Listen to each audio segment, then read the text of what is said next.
All right, everybody, just to let you know, we are live. I'm just finishing getting set up here, so we'll be get rolling soon. And if you happen to tune in, thank you for tuning in.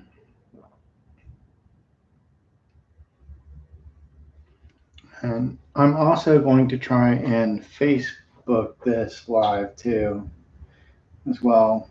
So I think Better Camera is going to be on YouTube. So if you have a chance to, oh boy, I've got to log in first. Oh, how wonderful is that? So while I'm logging in, the one thing that I just wanted to share with you guys, actually, you know what? I'm not going to do this camera. I'm going to use my other camera because I can.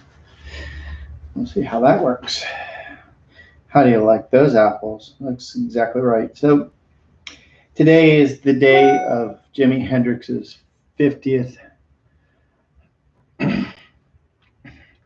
50th anniversary of his passing. But I'm not going to dwell on his passing, but more on, how much of an influence he was for me. And hopefully you have been influenced by him. And if you have not, well then, or if you don't know who Jimi Hendrix is, I highly recommend that you go and check him out. Let's see if it does it. What? There we go. All right, so let's see here. Technology. So I'm going to be doing an oil painting. I know you guys are standing at a blank screen, but it took me a while to get that positioning. Otherwise, I would love to flip it over. But let's see what we are doing right now. Live. Let's see here. Oh, yay! Can I rotate? I don't know.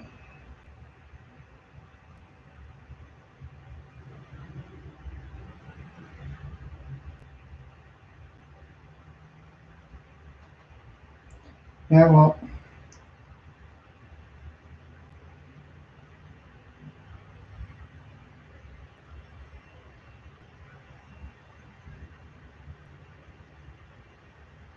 Oh, Facebook, you stink. It wants me to turn it up portrait style. How fun is that? So I'm gonna finish. Oh, technology, delete, delete, delete. But I have a trick up my sleeve. Get it to do portrait. A moment, so I'll try and do that. Nothing but delays. So we're going to turn this over. So I think I'm just going to nix the Facebook stream.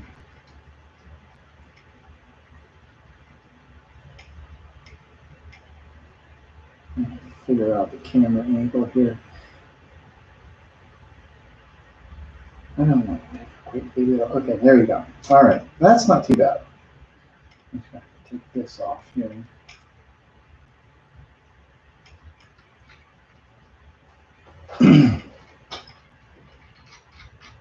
I definitely am going to have to. Yeah, that's right. I'm not going to be able to listen to music on here. Too bad. So sad. Maybe the microphone worked. All right, so I'm still here live. If you're tuning in, and once again, this is all a learning process. Oh, delays, delays, delays. But hopefully, I will be up and painting and momentarily. Okay.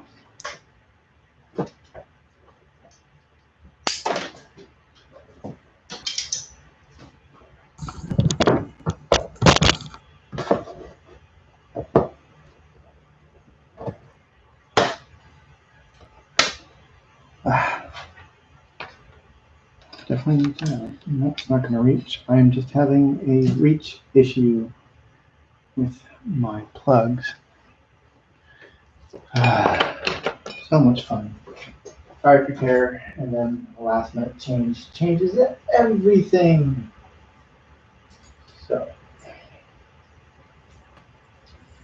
everything. All right. I almost feel like putting this off till 2, and I think I just might because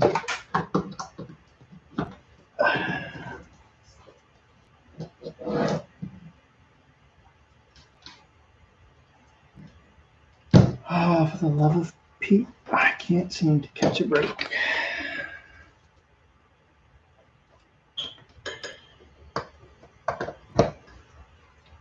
And I can't seem to catch a break on this either. Barely.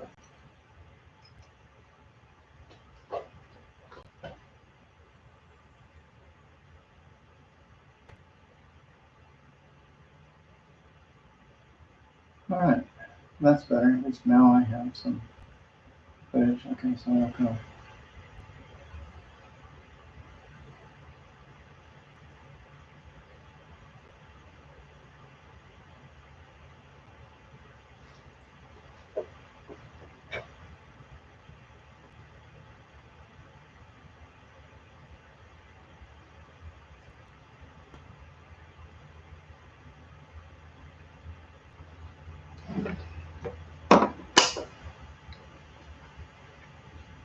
I really should have had this locked in, but oh well. Let's do what I can.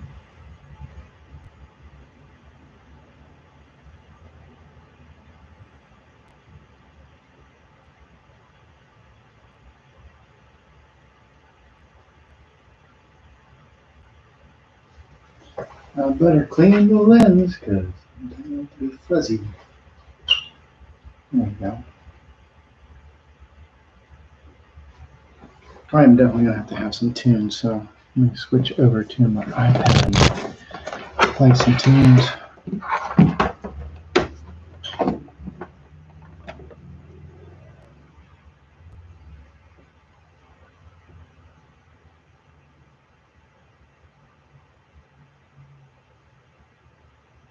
All right, now I can play some tunes.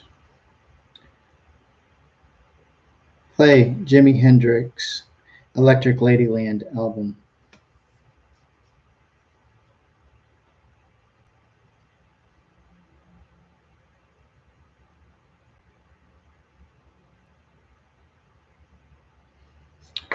All right.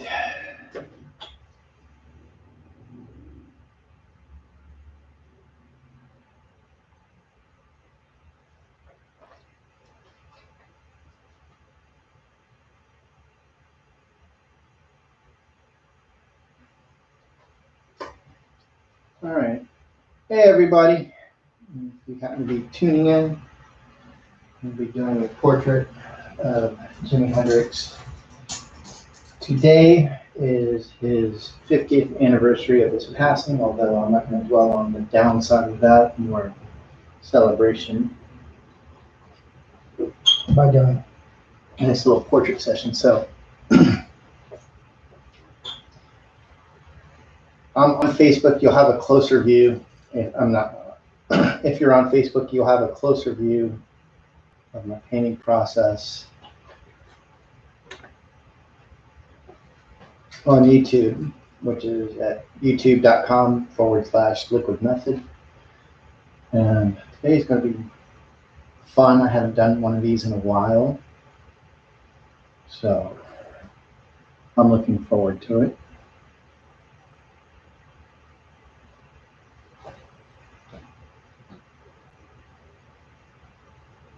All right, let's begin. You know, painting with a camera right in front of you is oh so fun.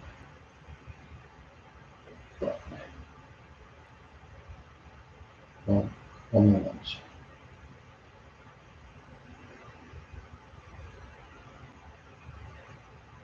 The last minute, I decided to change this to a portrait view versus a landscape view.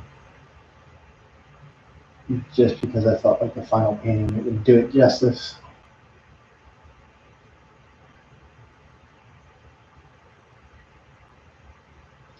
And last night I was actually doing a little block drawing method for my daughter. She has an interest in drawing, and so it's been a lot of fun. Teach her some of the methods. She's actually really, really good for her age. Always been. She has this amazing sense of perspective and proportions when she does her drawings. She just seems to really do that really nice. But I know for myself, my eyes were off and cross-eyed or all kind of mix.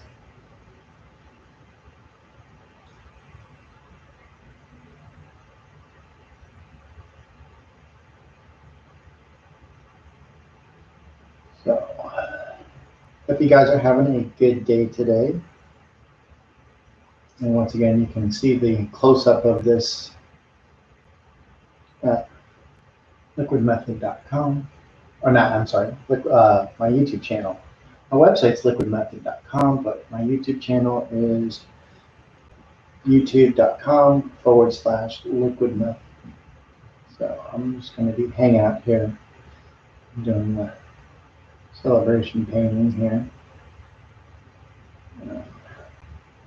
Trying to listen up a little bit. I haven't painted for a little bit. I've been attending the family matters, but I have a free day, so I figured weather's nasty outside. I figured I'd do a live demo.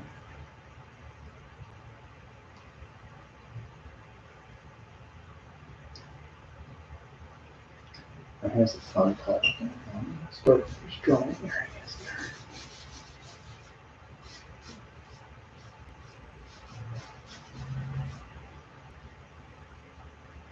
And my favorite companion for drawing is Viva paper towels.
I'm going to step back because I can't see.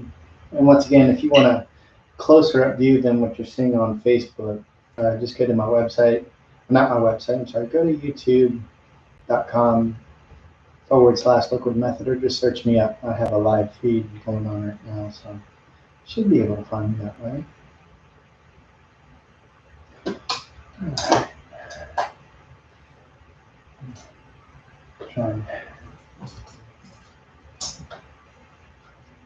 Try round stable here. See if I can loosen up a little bit. I'm feeling so rusty. So rusty.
All right, let's step back, see how my proportions are coming. All right. So once again, if you're watching on Facebook, you might get a closer view if you go to my website, not my website, youtube.com/liquid method. You should see the feed there.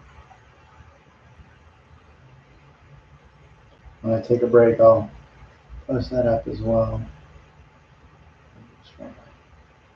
Get started. I had a little late start here. I wanted to make sure I had a Facebook crew set up, and I had a little bit of difficulty with Facebook. It did not want to play nicely.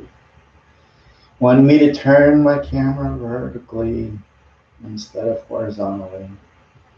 So that's all right. So once again, I'm doing this. This is the 50th anniversary of Jimi Hendrix passing. So I'm a super fan. I do mean super fan of Jimi Hendrix. And I guess one tip, if you didn't know, Jimi Hendrix is probably the most famous left-handed guitar player, but he, in school back then, they made him use his right hand to write with. So he was somewhat ambidextrous in that he would do all his writing with his right hand, and his left hand he did his playing. But he played with a right-handed guitar. He did not go out and get a left-handed guitar. He always played with a right-handed Fender Strat,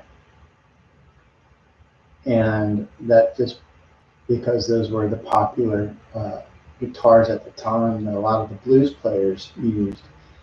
He, I guess, got acclimated to having the controls up at the top of his bridge versus at the bottom.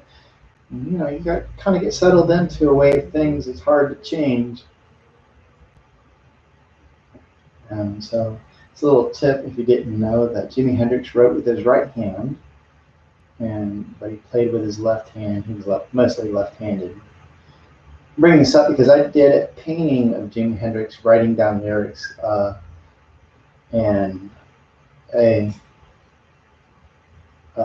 person had said, well, you know, Jimi Hendrix was left-handed. And I said, yes, I know. I said, did you know he wrote with his right hand?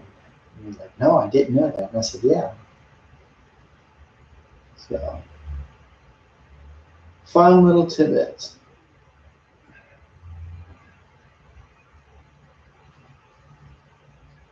This is kind of long. One of my biggest regrets, not really a regret because it was never possible for me, but was I never got to see him play live. And I literally would have given my, well, I wouldn't have given my left arm, but I definitely would have, how would you say, I would have practically given my car to see him live. And for those of you that have seen him live, because he did play in my hometown here in Virginia Beach, if you happen to see him play live, I am insanely jealous of you. But I'm also happy that you did get to see him live.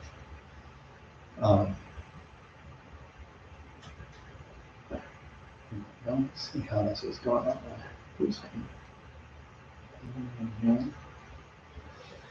I can't recall how many times I've drawn Jimi Hendrix over my lifetime. Quite a bit, probably more than anybody else. And so when I saw this anniversary come up, I said, you know, I haven't painted in a little bit. This would be fun. I haven't done anything live. I haven't done any YouTube videos. I thought this would be a blast. And it's nice to be able to push paint around.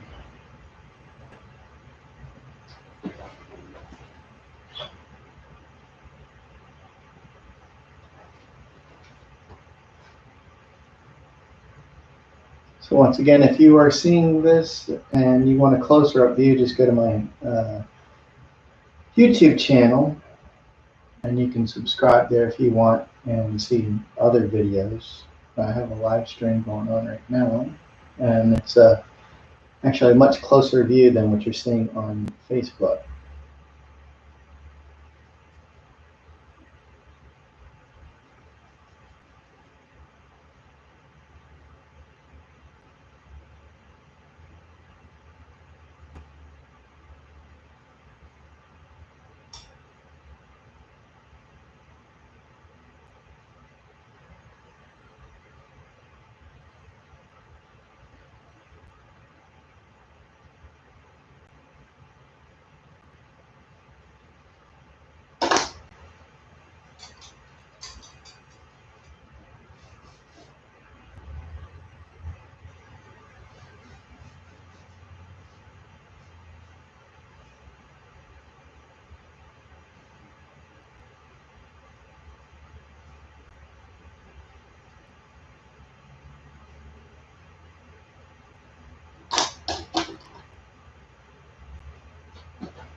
Hey John, how are you doing? I had to recently fly to Chicago and had a similar experience to what we both experienced over Lake Michigan. It was definitely a white knuckle ride and don't recommend it for anybody. I was drawing on my iPad just to keep my mind busy, or at least try to. So I hope you have a safe trip.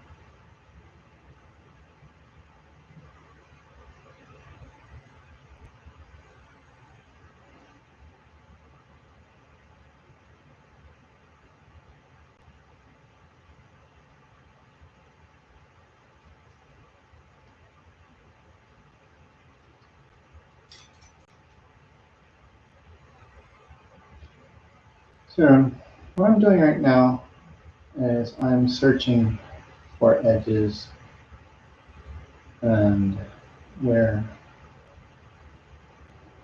I can get the essence of the portrait down. At least it doesn't have to be perfect. It just has to be the, you know, the core essence of them.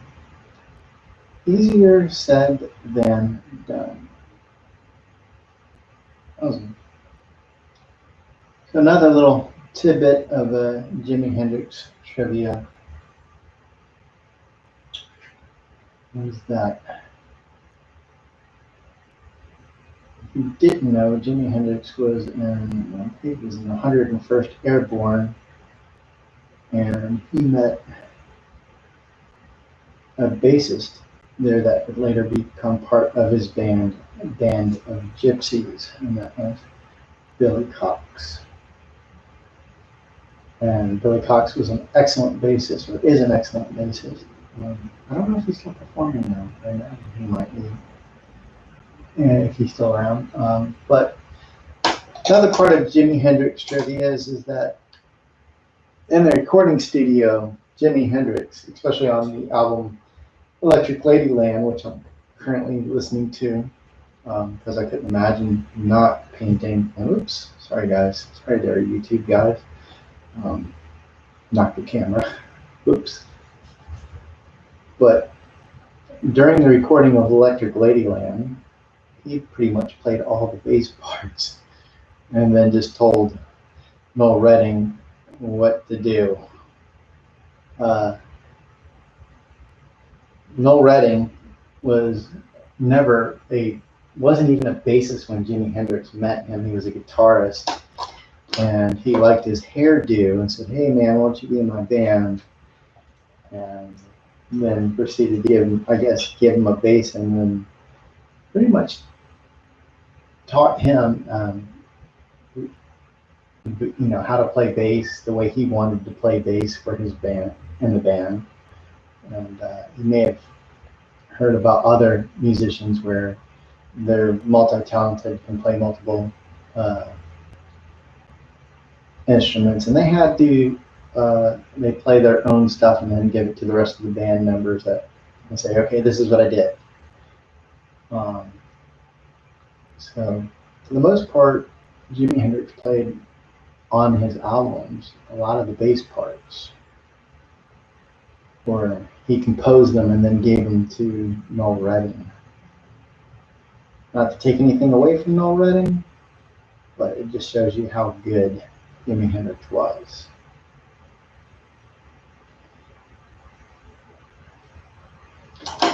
Alright, so I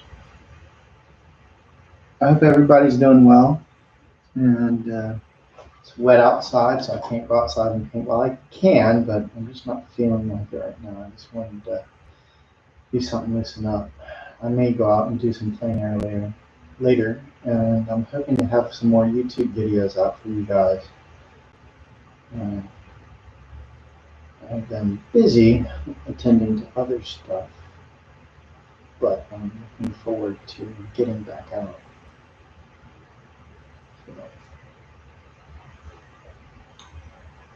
I'm modifying, they're including that little guitar neck. I don't even know if it's going to be a guitar neck. Well, we'll see. I might be able to eke out right there.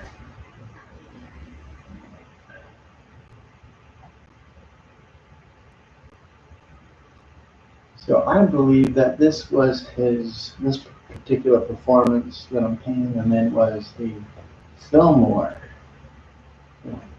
Jimi Hendrix played live at the Fillmore. Now, another little bit of tidbit, I wouldn't say this is, how would you say, trivia or anything like this, but The Who was also billed for this concert, as well as many other acts. And Pete Townshend and Jimi Hendrix got into a little tit for tat about who was going to close. And it came down to Jimi Hendrix was like, no, we're going to close. Who was in particular, Pete Townshend was like, no, we're going to close. And then Jimi Hendrix says, okay, if you close, then I'm going to pull out all the stops. And proceeded to grab his guitar and just wail in front of them all, and letting them know, putting them on notice that he was going to steal the show with his performance, and he did. And that's one of the famous ones where he set his guitar on fire.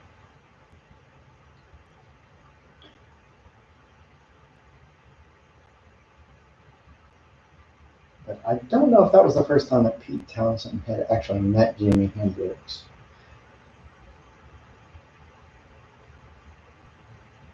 But I do know that when Jimi Hendrix came on the scene in England before he started to make it big, Pete Townshend and Eric Clapton caught a movie and talked about Jimi Hendrix, realizing that they were no longer the premier guitar players in England anymore, that this Jimi Hendrix had come on to the scene and was pretty much blowing everyone away.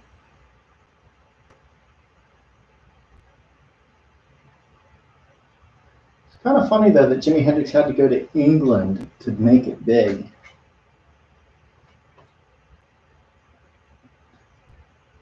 And it was pretty much interesting.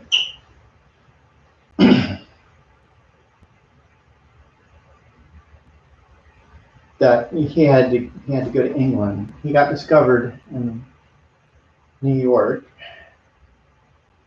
by Chaz Chandler of the Animals. You know that song, House of the Rising Sun?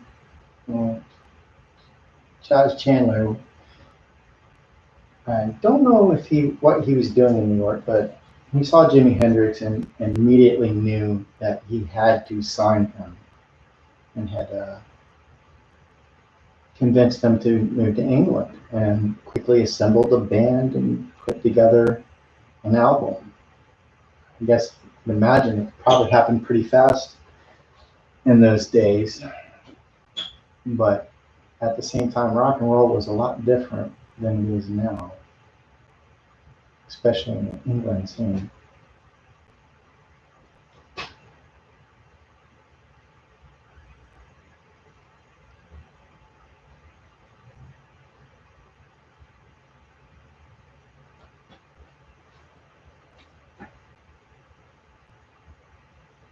Won't be too long before I start destroying things, so don't get attached to what I'm doing. You have to be ready to destroy things in order to move forward. I don't know who had that quote, "kill your darlings," but I imagine it was some famous beatnik writer. Maybe Capote, I'm not sure.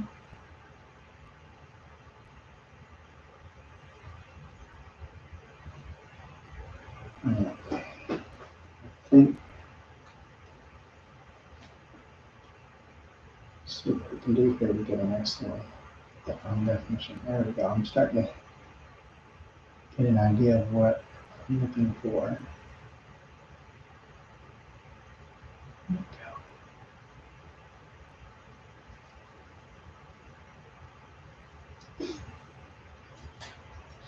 So another thing that's a little tidbit of Jimi Hendrix trivia is that when they were doing Electric Ladyland, I don't know if they did this beforehand, but Jimi Hendrix knew that at some point 16 tracks weren't going to have to be flattened down, and so he did all of his recordings for the Electric Ladyland, especially in the 16 tracks. And if you had a record player, or have a record player, because record players are apparently big now again, if you have a record player, back in the day, they had to flatten the tracks because they couldn't fit them on to the record. Just too many. It's not like a CD, and that was the thing about CD and digital music, is you can have multiple tracks, but with the record player, technology isn't there to have 16 separate tracks. You have to flatten them down. And when you listen to an album, a vinyl album of Electric Ladyland, and then compare that to a CD, or digital music, you'll probably notice that there's more depth in the album, and that's because you can actually hear the recording the way that Jimi Hendrix intended it with the 16 tracks. All right, I have some work to do, so let's see what we can do here to do a little bit of equalizing a little bit. So I like to use a brayer in some ways. It allows me to not get married to my marks and to focus on the whole painting. And that's pretty much it. It has some other redeeming qualities of unpredictable textures, which I might use, but I do have some more funness like that.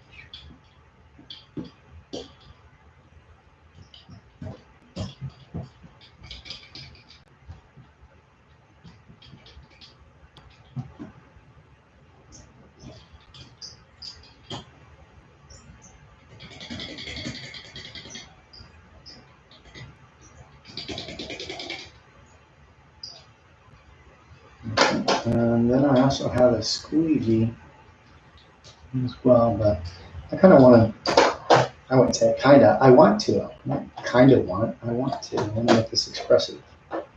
So we're going to go back to, where's my round table? There we go. We have a little bit of stuff on the plate here, so you guys are enjoying watching. I don't see anybody on my YouTube channel. You'll get a better view, but you know, that's okay if you want to watch on Facebook. I'm not going to judge. I promise I won't judge. I'm judging. All right, so another little tidbit about Jimi Hendrix. I always found fascinating is that he was an artist, a very talented artist and very visually expressive as a kid. And a lot of people don't realize that he used to do a lot of drawings, and he would draw a lot of his dreams and other stuff as well. And it was, I find that commonality with him really cool. And he would express his dreams through his drawings as well.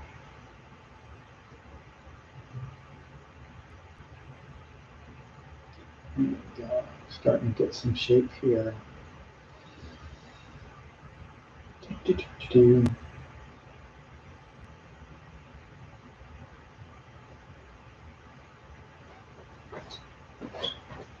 So, anybody watching, have you seen Jimi Hendrix live? You don't have to say anything, but if you have if you did have the opportunity to see him playing live,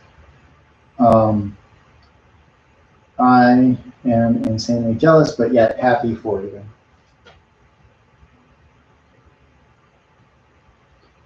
Yeah.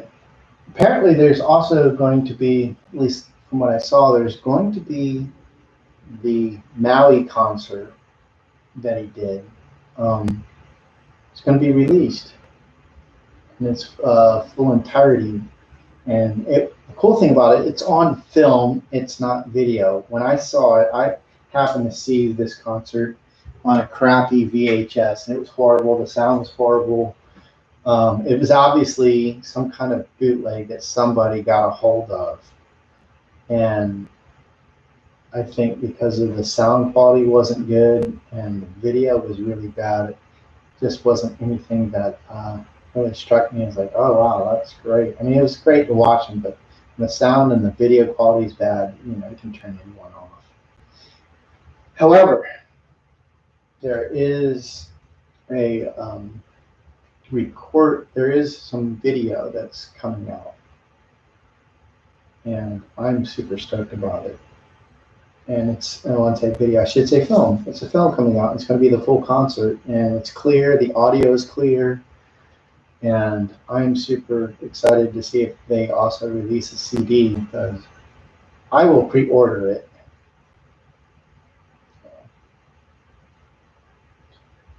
So now I'm going to continue to do some writing and get some writing here.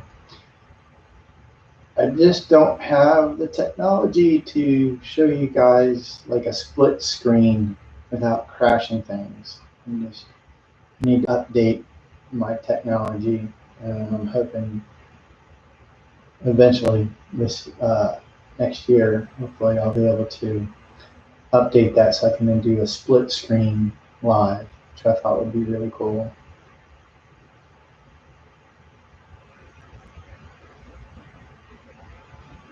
And if you didn't know, there's also a graphic novel about Jimi Hendrix that was done by an incredible artist named Bill Singovich, and it's called Voodoo Child, and it is an amazing.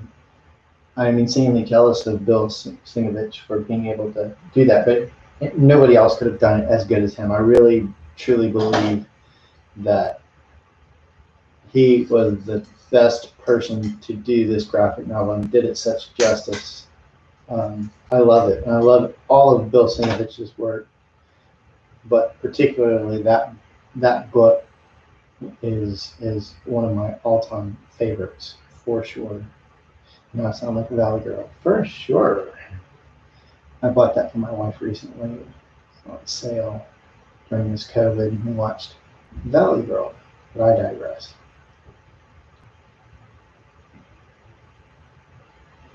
All right. So I'm just putting in some mid-tones, like I said, and we'll see how we go. I may go and destroy the whole thing and start over again. I'm pretty happy where I'm at right now, so I don't think that's a possibility, but it could happen.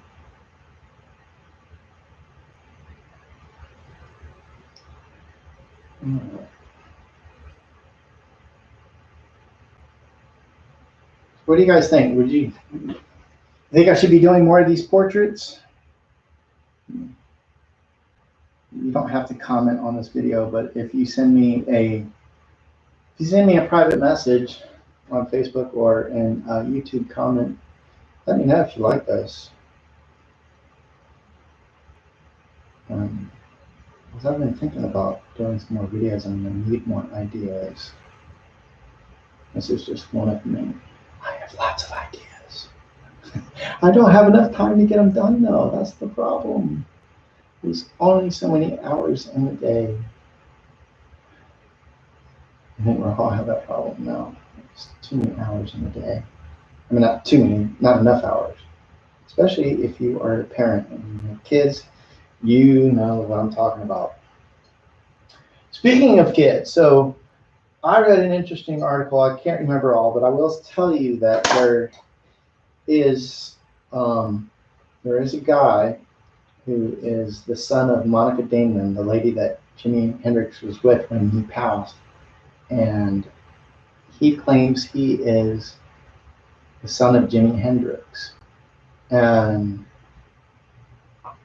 I have to say, when I read the article, looked at the photos, I'm convinced, but I don't know as far as the family, the estate of Hendrix, if what goes on with that. I don't know if he's seeking any of that or not. I don't know. Some people just, I don't know. They don't want the fame, but maybe they do. Who knows? But I think it's interesting because a lot of people believe that Jimi Hendrix died without any children, and this guy might be. I don't know if they did a DNA test. I mean, obviously I don't know. I'm sure there's somebody who's got family wanting to cooperate, I guess. I'm sure there's somebody's got like a hairbrush or something with Jimi Hendrix. They can. I mean, if they got one of Elvis, they could probably do that. But yeah, it's interesting that there's this one guy out there who claims that he is the son of Jimi Hendrix. And I read the article. I was convinced at the time, and I don't know. It would be definitely interesting if to find out. But sadly, he's not. He doesn't have any interest in music. So I guess we think that a lot of people, just because they have kids, that their kids are going to follow in their footsteps and be these great musicians. And sometimes it happens, and sometimes it doesn't. And I guess in this time it didn't. And I was reading in another article where there was some conspiracy theories about Jimi Hendrix and him being murdered. I've seen those for quite a while, and I'm not really inclined to believe that. I've read various books and interviews, and the consensus seems to be that the cause of death was asphyxia by being put into an ambulance, strapped up, sitting up. He had taken some wine, and Monica Damon had sleeping pills. And from what I read, these sleeping pills were supposed to be broken into quarters. So one pill equals 4 sleeping pills. He took 4, which turns out to be 16, and a glass of wine. And when Monica Damon tried to wake him up, he was unresponsive, called the ambulance. The ambulance came and did something that wouldn't have happened in America. They strapped him upright. And they believe that that's possibly what happened, is that he choked on his own vomit while in the ambulance. Now, how would you say, who survives to write history gets the last word? So I don't know what this and how much it was played into that. Some people said that he died of heroin, but I am inclined not to believe it because of the fact that he had commented on friends that were on heroin, specifically one of his girlfriends, I believe it was Faye, and she was on it, and he wrote songs about, I think, kind of alluding to that.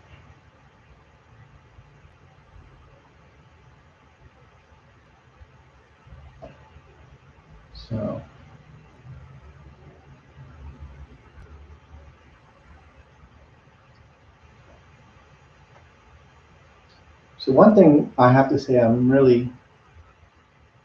played a lot of Jimi Hendrix for my kids, and that's the one thing that my kids do know is the tone, his guitar tone. As soon as they hear it, they don't even have to hear him sing. They can hear the tone and know it's Jimi Hendrix. Uh-oh, I'm straying away. That lip is not right. No bueno. No bueno indeed.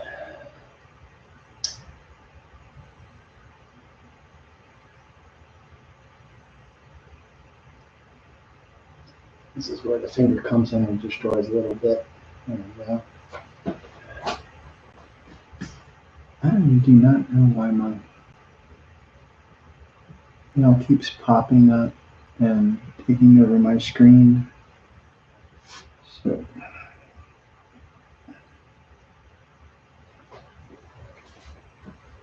all right, we've come to the point, and I hope you're not too attached to this because we're going to have to do a little destruction. Up just a little bit. Maybe a little more. There we go. Cannot be married to your marks. I don't believe we should.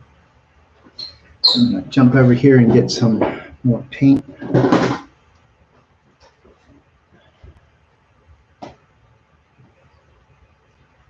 Only accept the very best. Gambling. Well, I like it. I don't know if it's the very best, but I like it, and it's the most consistent that I've used. And one of the ones that I can afford, because I'll be the first to tell you there are some paints out there that are expensive. Expensive. Makes my wallet cry. I've only been disappointed really by 2 paints, or 3. But one, it wasn't because of the quality of the paint, it was because of the paint cap kept breaking. When you're plein air painting and the paint cap breaks, that's a mess waiting to happen.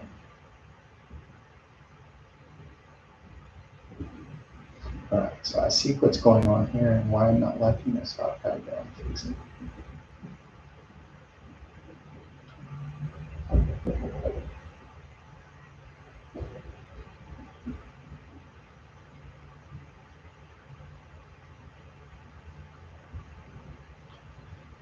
Alright, so does anybody have a favorite Jimi Hendrix song?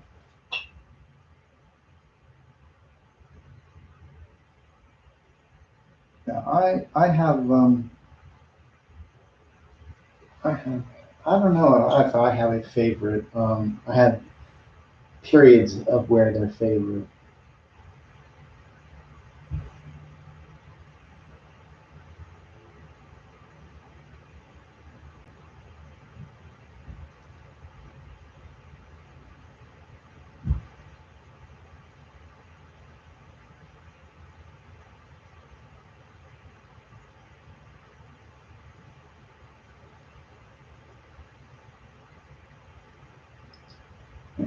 I have to make some adjustments here.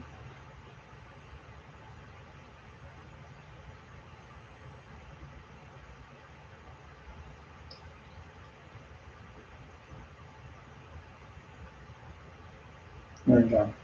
Pull that eye up a little bit more. That helps.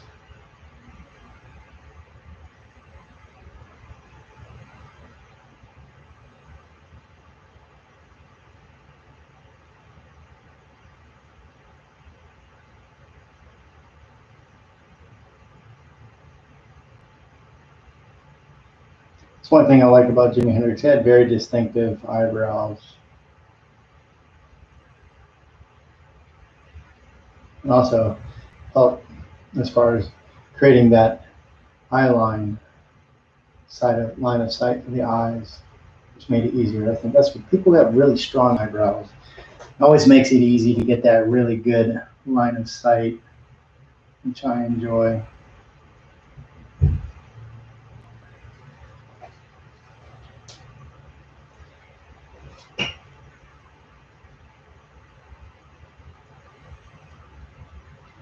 I'm trying to get a little darker soon. I think I'm getting close to where I want, but I want to get the expressiveness of these eyebrows here. Let me make sure I get it right. And then I can proceed.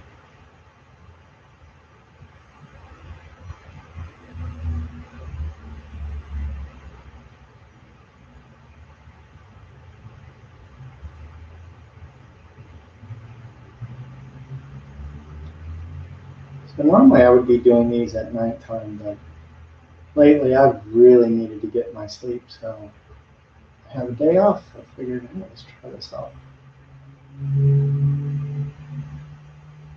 And hopefully you guys then can see it, or at least imagine maybe 1 or 2 of you might be diverting away from work.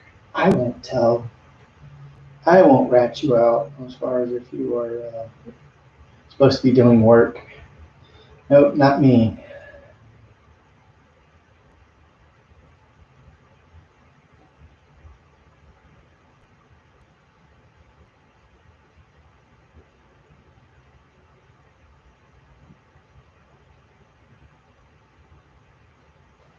Mm-hmm.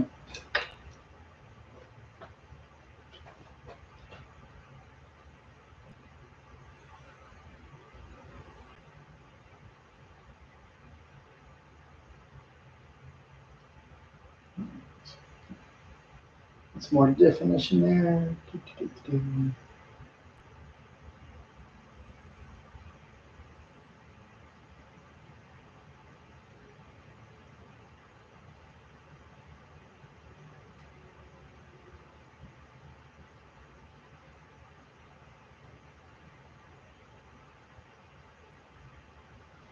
Do some more marks here, just to make sure I'm doing what I need to do. At least it feels right. It's always the fun part of painting, when you feel like you're on the right path. That doesn't happen often, though. When it does, it feels great.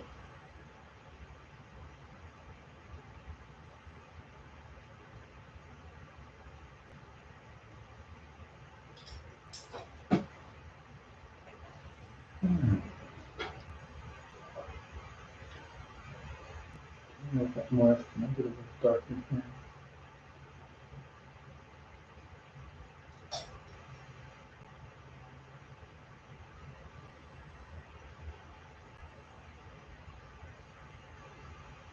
That's too dark. Uh-oh. It's okay. Uh-oh, spaghetti-o. I'll figure it out somehow.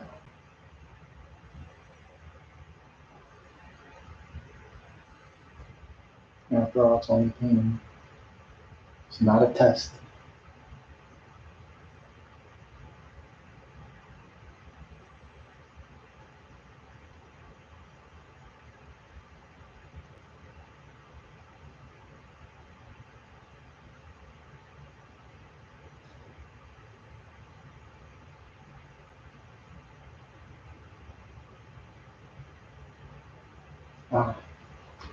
Squint often. I need to do that. Squint often. Step back. That's hard to step back there when I've got a bunch of equipment in my face. That can be challenging. It can be challenging.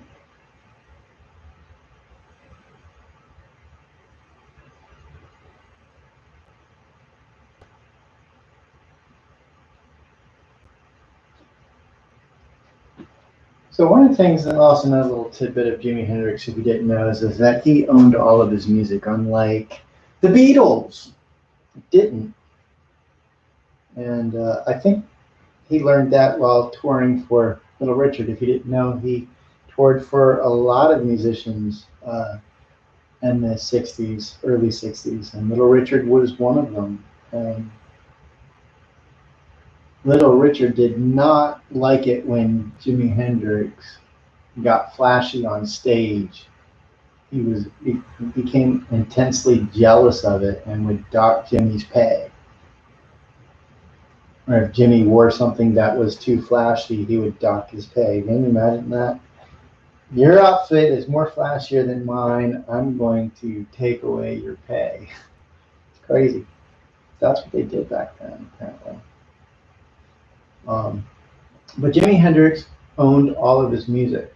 Now, that becomes a little bit of contention because when he died, vultures, at least in my opinion, once again, I'm just expressing my opinion here, but vultures swooped in the name of Douglas guy, I can't remember his last name. It's a shame that he has the same name as mine, but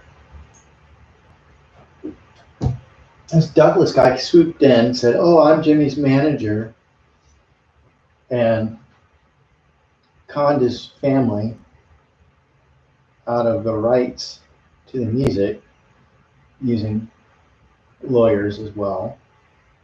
And they proceeded to live really nice off of the Hendrix estate. Thankfully, the Hendrix estate, his family, his sister, regained control of the estate. And if you know anything about Jimi Hendrix, you might be familiar with the name Jimmy Kramer. I believe it was John Kramer. And the thing is, with Kramer, was the one who mixed all of Jimmy's albums. He was the sound engineer or the studio engineer. And so the Hendrix estate had him remaster all of the flat masters. Now, the flat masters are the drum tracks, the guitar tracks, the vocals. They hired another guy, I forgot, I want to say Dermot, I could be wrong, or Henderson. He tracked down, he was a huge, I think he wrote a book about Jimi Hendrix, and he knew where a lot of these recordings, hidden recordings, are. How do you say, when he died, I think a lot of people just pilfered a lot of his stuff, unfortunately, including studio flat masters. And the Jimi Hendrix estate was able to locate all of these and more recordings that nobody knew about.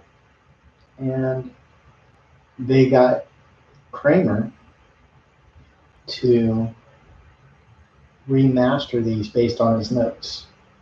I guess he took extensive notes when he did his work, and he had these notes. Thank goodness he was alive and available and willing to remaster these. So if you listen to a Jimi Hendrix album that you got online, or if you got it on CD, unless it was like a vintage album or something like that, it's been remastered. And that goes back to our earlier conversation about Jimi Hendrix recording 16 tracks and knowing that the technology would be available one day, you would be able to hear everything he heard in the studio. I mean, that's pretty, for me, that's pretty visionary.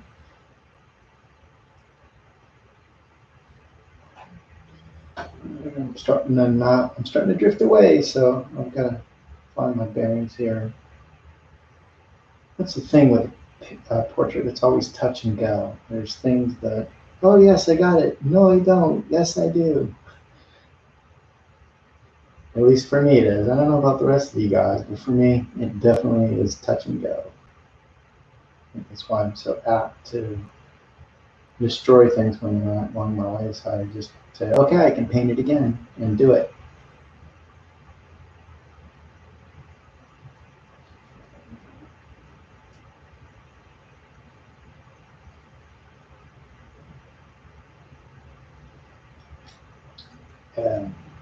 Another thing about Jimi Hendrix is that he would compose solos and then he would play them back in reverse. And then he would play the solo in reverse and then have Kramer then reverse that so that you have this backwards sounding guitar. I think the first instance of this was actually with the Beatles. I want to say, I could be wrong because I'm not that much of a Beatles fan, but I want to say that it was, I want to say it was the Revolver album. They started playing stuff backwards. Don't quote me on that. I'm not a Beatles aficionado, but Jimi Hendrix took it even further. Yeah. Let's try to get the oranges in here. Speaking of a color that is expensive, orange is an expensive color. Yes. That, yellow, and red. They are expensive.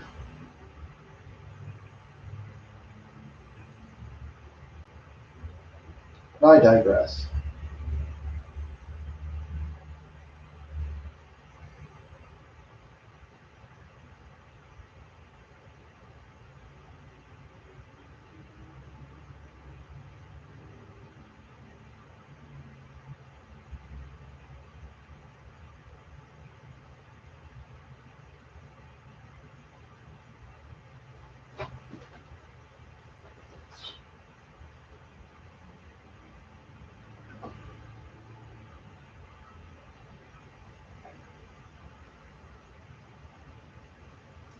Alright, well, see where I can put things now. Try to still mix. Yep. I purposely did not eat any breakfast or lunch for this because I didn't want to step away. I imagine when I'm done with this, I'm going to be quite hungry.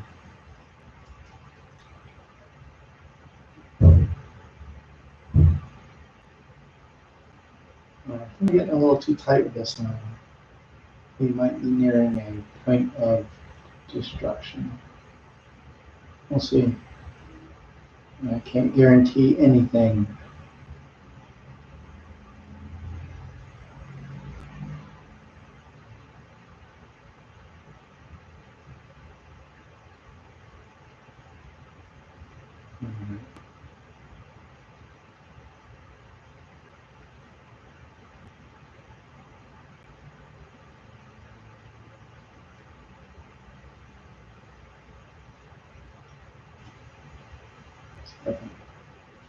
Take that. Step back a little bit. Step back when you can't see where things are. Okay, I see what things are now. Squint and step.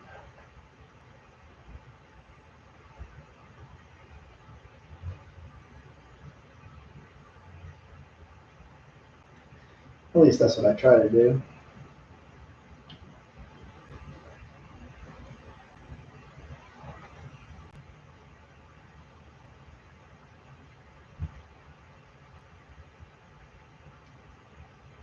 So,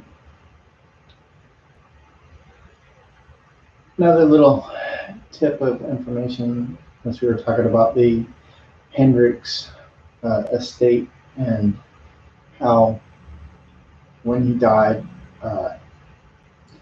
the crooks came in. But Jimi Hendrix, who's the president now, is Jimi Hendrix's sister. His dad remarried and adopted, not adopted, remarried, and he has a half sister. He also has a half brother named Leon.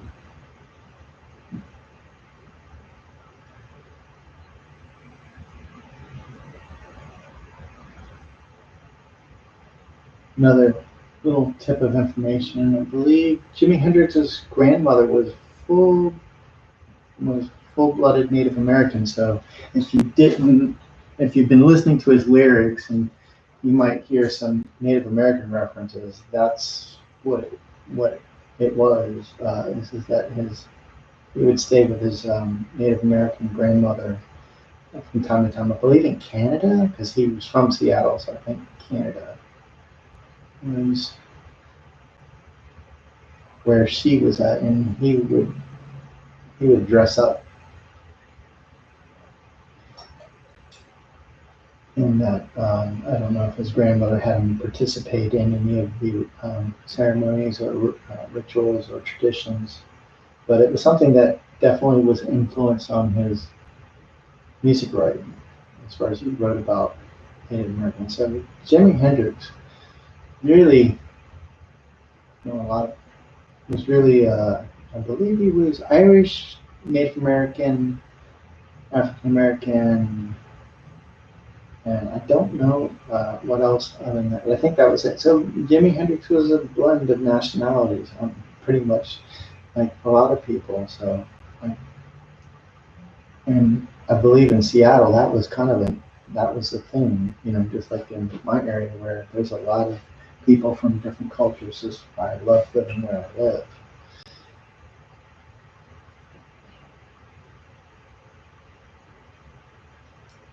Oh, sorry, YouTube, I had a hold of the wire. Nobody's watching, but I'll record this and put this up later. I am recording right now, so if you missed part of this, I'm going to have this up on YouTube. I may just do other Jimi Hendrix trivia. So, Jimi Hendrix also, before he got discovered by Chaz Chandler in New York, he was touring around. I want to say it was Ohio or Indiana maybe, and he was playing at this club, and the owner's offender stopped by, And we're like, wow, we got to sign this guy, but we got to go and hurry up. We've got to go and attend to some business elsewhere. And they came back to the club hoping to find him. And that's the thing is that what would have happened if Fender had gotten a hold of him? I don't know. I mean, I don't really think Fender was known for signing musicians, but at the same time, he might have been on a different label. Maybe he might have been on Blue Note. I don't know. Anything's possible, I guess. But I can imagine there were many times where Jimi Hendrix was close to being discovered and just things just slipped through.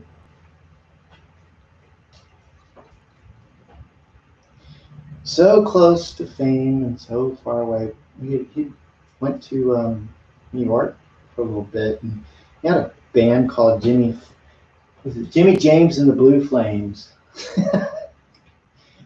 And not as cool sounding as the Jimi Hendrix Experience. But yeah. That was the thing that he encountered a lot when he was between going to New York and trying to jam with other bands, is that they didn't like his playing. They thought they couldn't keep up with his pace, or they didn't like the way that he was what a showman he was on stage. As I was saying earlier, with Little Richard docking him pay if he showed him up on stage. Imagine that. I was like, yo, man, I'm Little Richard. I'm the headliner. I can't have my guitarist sitting here up showing me up. But that's what Hendrix did.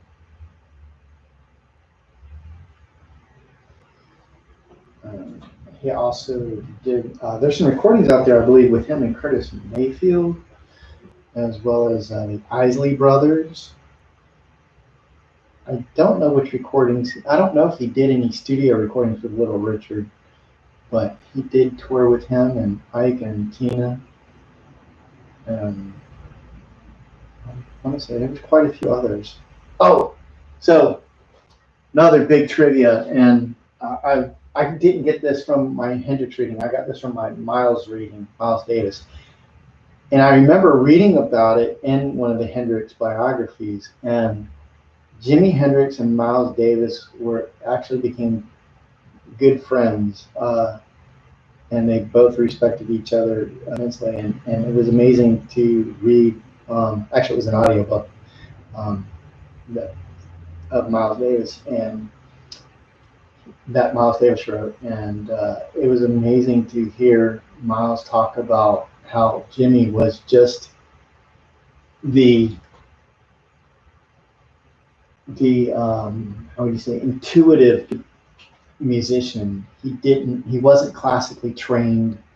He couldn't really read notes at early in his musician, but Miles Davis was showing him different things. And the story goes, he was over at Miles Davis's LA house and they were jamming, and the police were called, and they came over, and when they realized it was Jimi Hendrix and Miles Davis jamming out, they pretty much just left the car parked out in front of the house and listened. I mean, could you imagine being those two cops and you're getting to listen to two of the greatest ever get to jam out? I would kill for that, to see that as well. That was something I would totally kill if I would kill somebody. I mean, I would definitely, yeah. I would go to great lengths if I ever had that opportunity, which sadly I don't. But just the same, that's another little tidbit of info is that in Miles' book, they were going to do a recording, and Miles was in Europe, I believe France, and was waiting for Jimmy to finish some stuff up in England. And then they were going to go, I don't know if they were going to record in France, but they were definitely going to start the ball rolling on that, and I'm just to even hear that album or what that album could have been was just it's just such a great missed opportunity that I would have loved to hear. I mean, I could imagine. I can just imagine it now, but just the same, it's just incredible, totally incredible to just imagine that two of the greatest were close to doing a collaborative album. And no, I definitely, if you're thinking, well, Doug, maybe Bitches Brew would have been close. That was Miles Davis's album that he did in the late 60s. No, I don't think it would have sounded like that at all. I think it would have been something completely different. I think it would have been mind-blowing just because you have two musicians that know music so well and masters of the craft. But then again, you know, sometimes super albums don't work out. But I have a hard time imagining that album would have flopped. It could have been, I don't know, it could have been the greatest album ever, jazz or rock or hybrid. I don't know. But it almost happened. So if anything, know that Jimi Hendrix and Miles Davis almost had an album. And that would have been amazing. I would have killed for it practically. Practically, not realistically. Just this day and age, I don't want to upset anybody. But yeah, it would have definitely been an amazing album for sure. All right, how are we doing? I don't know. What do you guys think?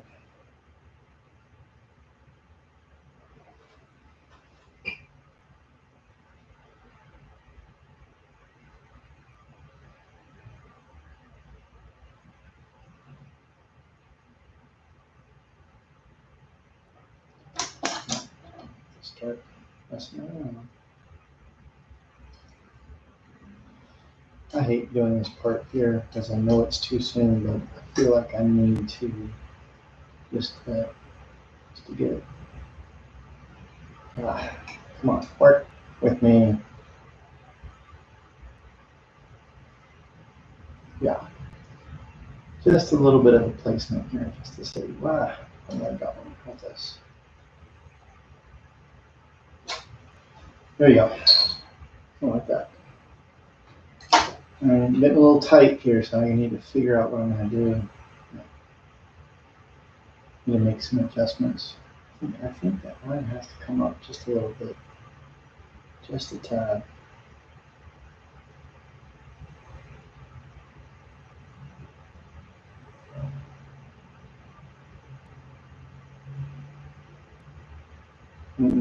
Nope.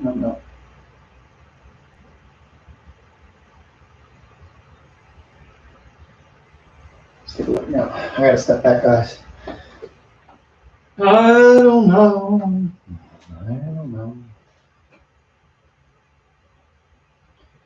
This is one of those touch and go paintings.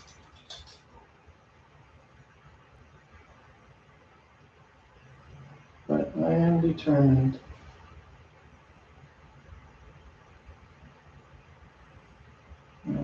To get this right. At least I'm trying to. Such pressure being live.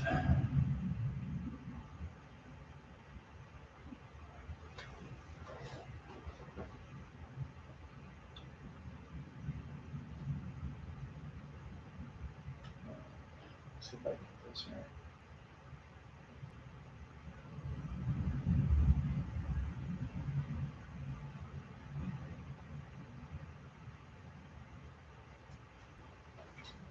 I gotta step back a little bit, guys. So that's something I do a lot when I can't figure out where things are. It's just good for me to step back.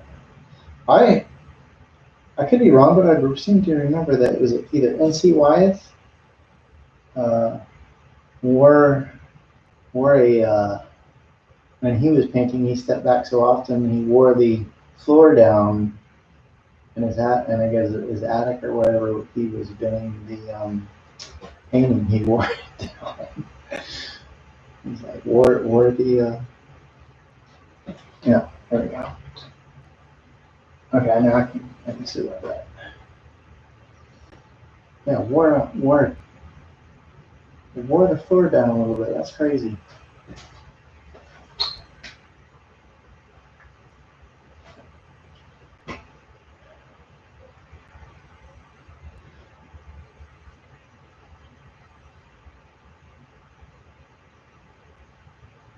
Alright, we're gonna do a little bit of highlights here. Stronger highlights, I should say. Just try to. Probably too early, but it's okay. I need some red.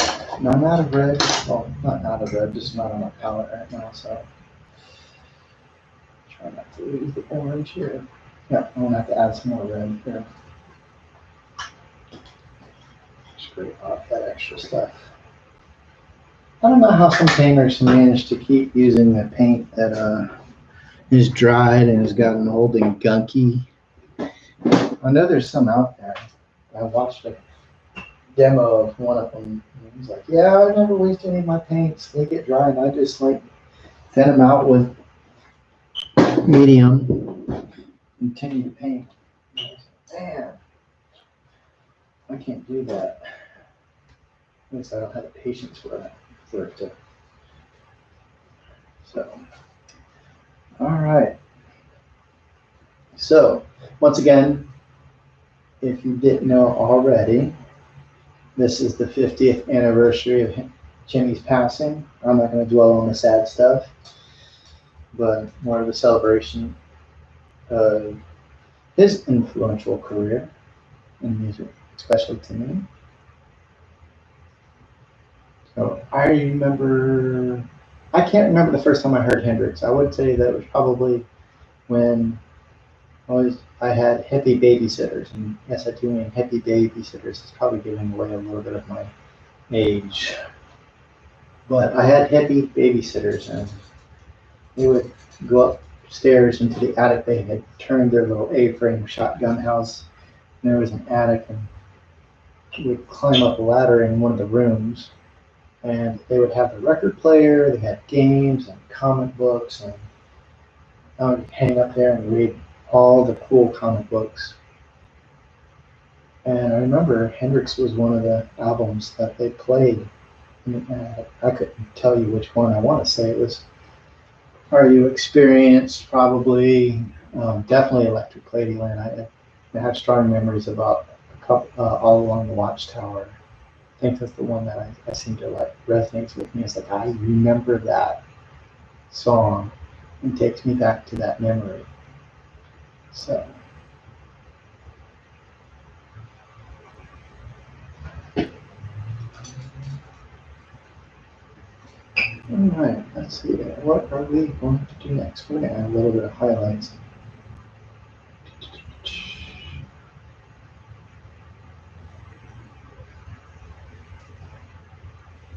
Just a little bit. Try not to get pure white. Sometimes I've gotten a little bit too light values on this, so there's nowhere else to go. It's kind of stuck. Yeah, I'm gonna switch to a new album here. So, yeah, if you want to tune on to play your favorite Jimi Hendrix music while I'm painting, be my guest. Fortunately, if I were to play music, it would pretty much shut down both videos due to copyright. So I understand that.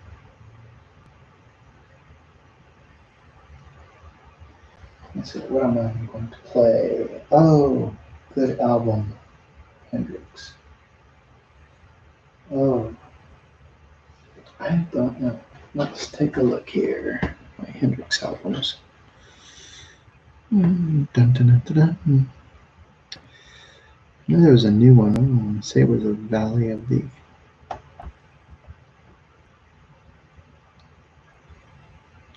Neptune, I think it was.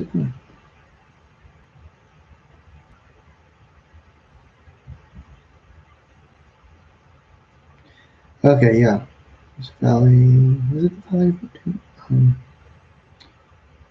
Let's go here and see. Ooh, ooh. Take that back. I haven't heard Axis Bold and Love in forever, so I'm actually going to go do that one. So that was his second album, and that featured the castles made of sand, where he made Native American references, and kind of going back to growing up with his grandmother, who was Native American. I like this too because he does really a lot of playing experimentation with this particular album of Axis Bold as Love, because science fiction was also something of a favorite of his, and it starts off with an interview about aliens, which I think is hilarious.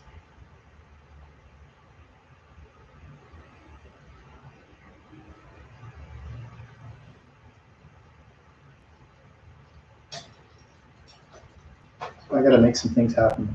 I'm kind of slowing down. I feel like I'm running out of gas a little bit, just by getting too caught up in details. And I wanted to just I do want to keep the lightness there if I can get it. I don't know if I have it yet, but I hope I do.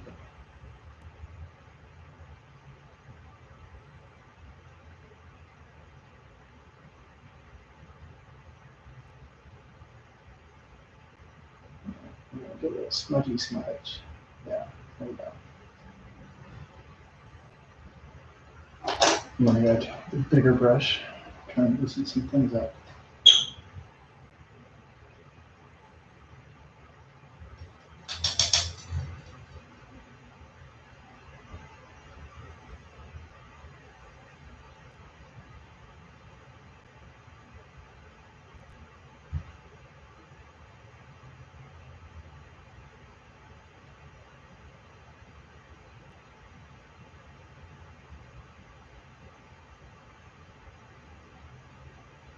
And that looks much better. Bring the hair coming forward.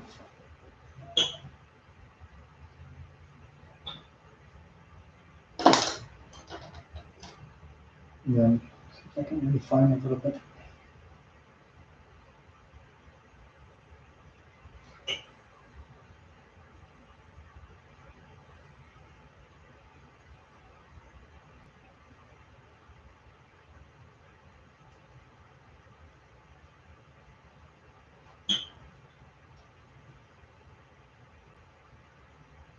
All right. So if you guys are enjoying this,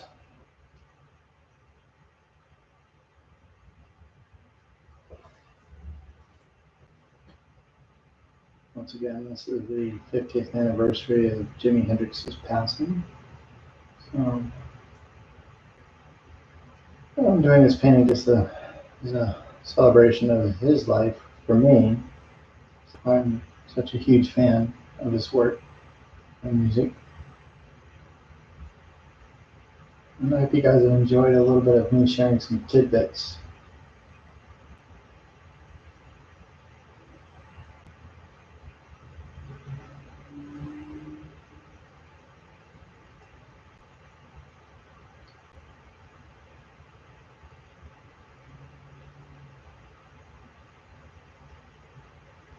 It's nice to be able to paint, paint live. I don't think I've done portraits in a while. So this is fun for me. I really enjoy it. And it's 3 o'clock already, so I think I've been painting about 2 hours. I don't know. Lose track of time when you're painting and having fun. Oh, okay. So I have a question, and I'm going to go back. I'm sorry if I missed questions, but I kind of been painting, but just the same. Yes, I am using oils. And if you want to see the full video of this, I'm going to do a time lapse on YouTube. You can find me at youtube.com/liquid method. Yeah, something like that. Yeah, so I'm doing 2 recordings because I like it that way. It's a little challenging to draw with something in front of you, a big old webcam in front of you. I know you guys can't, I don't think you guys can see it on the Facebook note, but you see the part of the tripod there. So yeah, I do have another camera on here, so I have 2. I don't know. I'm missing something. I feel like I'm missing the essence here in the eyes, and it's bugging me. It is bugging me. But I'm determined to get it done.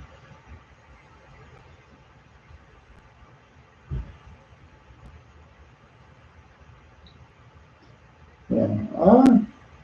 My personal thought: if you can nail the eyes, then and the expression of the eyes of the subject painting, you can kind of forget. Everybody else will be a little bit more forgiving of everything else if you can nail those eyes. If you can't nail those eyes, it's like, who is that? I don't know. I used to a friend of mine. We used to call him NASA Mike because, well, Mike was a rocket scientist for NASA. And thank you. And once again, guys, thank you for all the kind comments. I really appreciate it. I hope you're enjoying this as much as I am. I'm having fun. It's nice to be able to paint after having a little hiatus. And I'm looking forward to hopefully doing some more for you guys.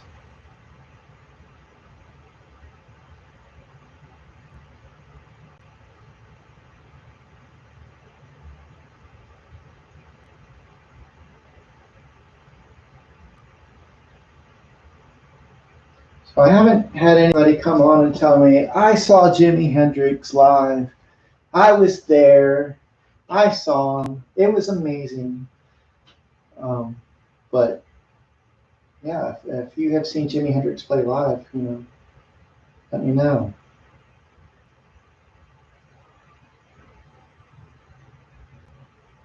I would be insanely jealous, but also happy for you.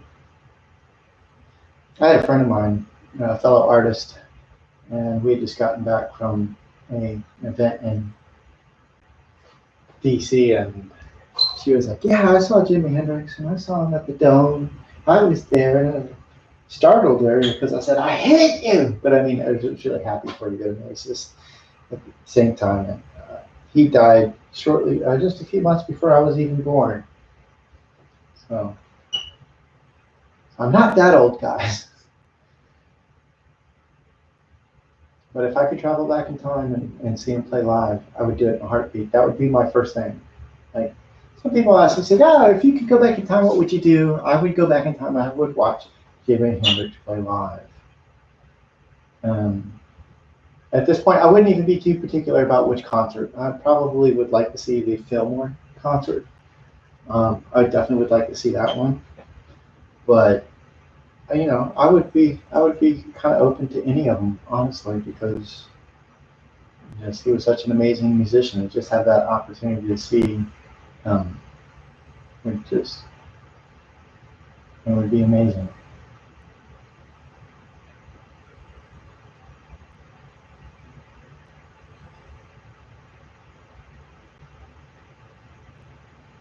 All right, be careful with these eyebrows.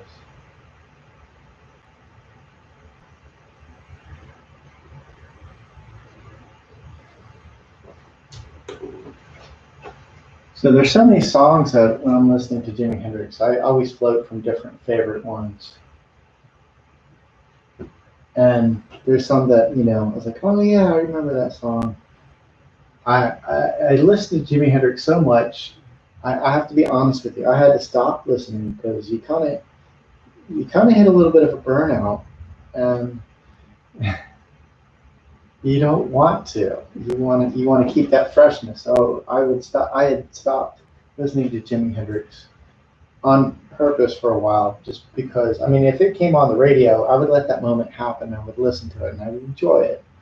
But I wouldn't sit there and I play Jimi Hendrix all the time. If you knew me in high school, you knew I was playing Jimi Hendrix. That's how much I played Jimi Hendrix. It's like, what are you listening to? Going, Jimi Hendrix again? Yes, always, always.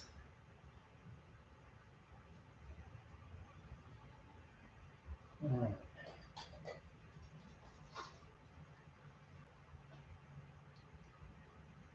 Trying to make this exciting here and not drab. That's the hard thing. It's like you get to a point, it's like, I want it to be technically not good. You know it's Hendrix right away, but you don't want it to feel stiff. Those are the things that I personally look. I mean, everybody has their own thing on what they're looking for in paintings, in their paintings. And for me, I like mine to. I like to have a looseness. I don't always get a looseness. It is something that I have to work at.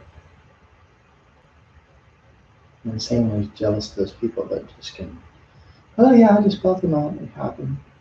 Make them like pancakes. You know, my paintings just don't come out like pancakes. I wish they did. Yes, I wish they did.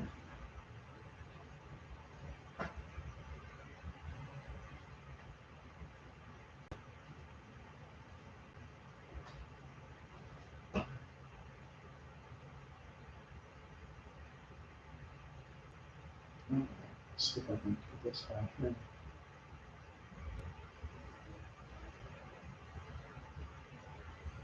So if you're tuning in and you want to see a different vantage point, I have YouTube with a camera that's actually closer than what you're seeing here. I got to step back and make sure I got my eyes right. I think I got it right. I need to bring in some reds.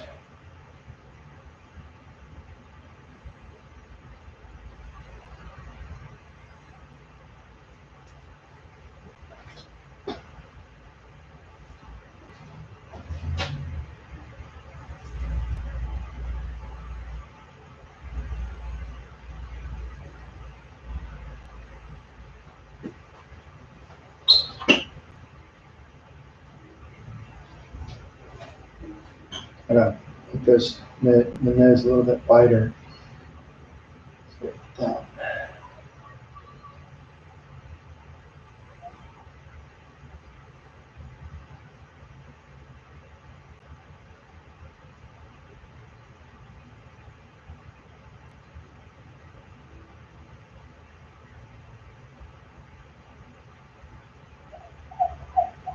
Mm.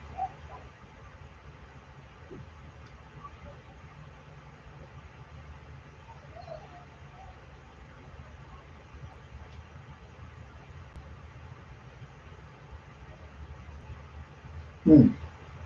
I'm gonna work on that nose, get it about right. Let's see. All right, I think it's time to dirty stuff up a little bit. I've gotten a little bit too precious with this stuff, which is disappointing, but it's true.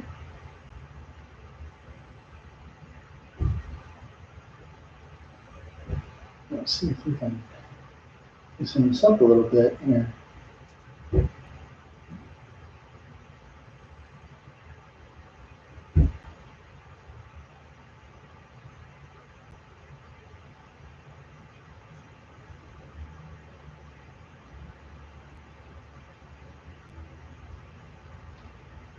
Mm.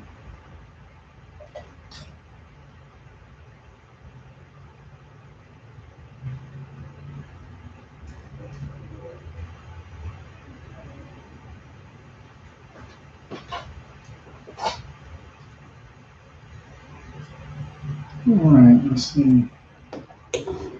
I need to drink some coffee. I haven't eaten anything all day in preparation for this. I didn't want to have to get hungry. Well, I am hungry. I didn't want to have to take a break.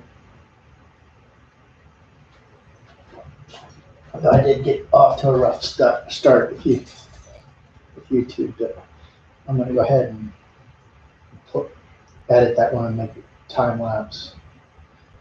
Or maybe, I don't know. Yeah, I'll probably make it time lapse.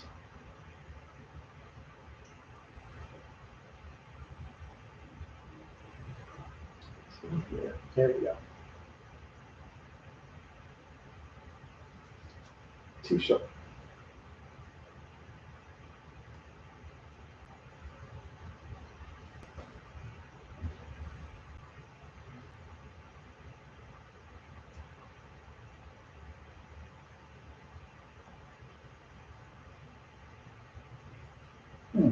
That's the fun part.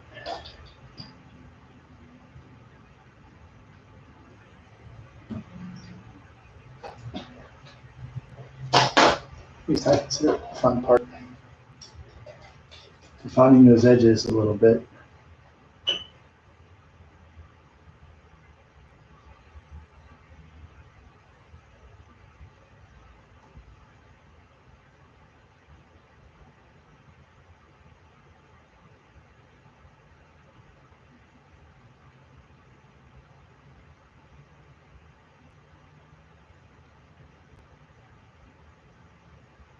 Another song that I love is If 6 Was 9. It's just love that one. So if you're tuning in, I'm doing my little personal tribute to Jimi Hendrix on the 50th anniversary of his passing. I am a huge Hendrix fan. Had the opportunity today to do some painting and said, well, why don't I just do a live session? So yeah, I'm doing right now. Hope you guys are enjoying this. I know I am. I'm having a fun blast painting right now.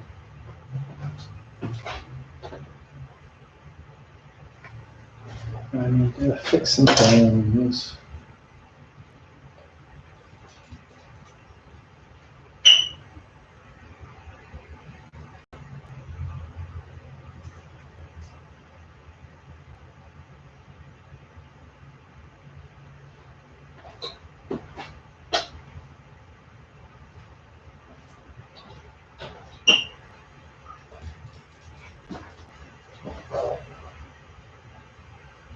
And once again, thank you guys for all the nice comments. I really do appreciate it. If you'd like to see a close-up view on my YouTube channel, it's youtube.com/liquid method.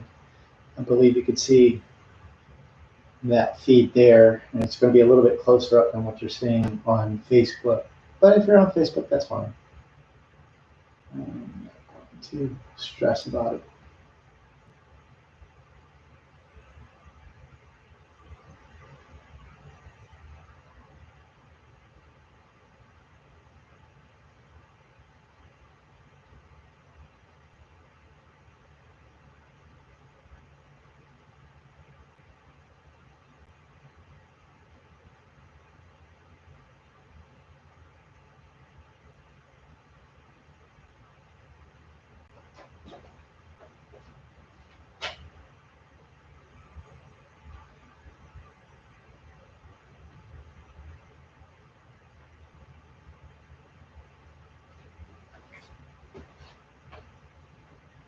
All right, still don't have, that nose isn't where I want it. So I'm going to try and work on that nose a little bit, guys.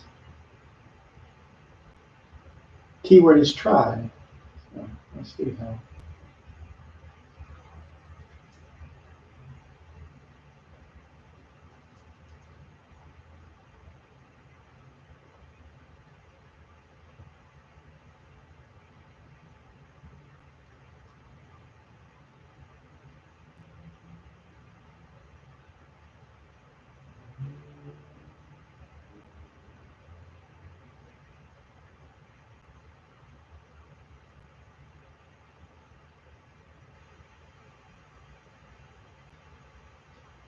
All right, let's see what we've got.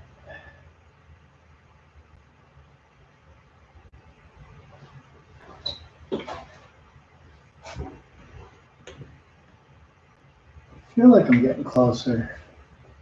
Not quite there yet. I'm hoping I don't get too wrapped up in the details of getting it measured right and I drift away from the whole purpose of keeping it loose looking. It's funny when you see paintings and they look so amazing and they look like they were, some of them are, some of them like they were done and it looks like, oh, they just whipped that out. It makes it look so easy. I wish I was that way. I could just make paintings like pancakes. For you out there that are watching that can make paintings like pancakes, I salute you. I wish I could do that.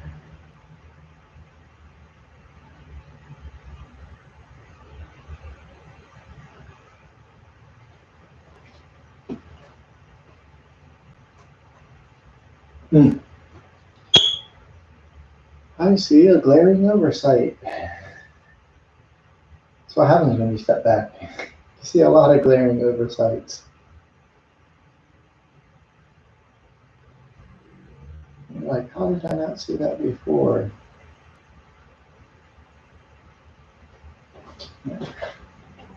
Jimmy had an angular face, but trying to capture it and not be too angular and try and get those right subtle tones is always a goal of mine.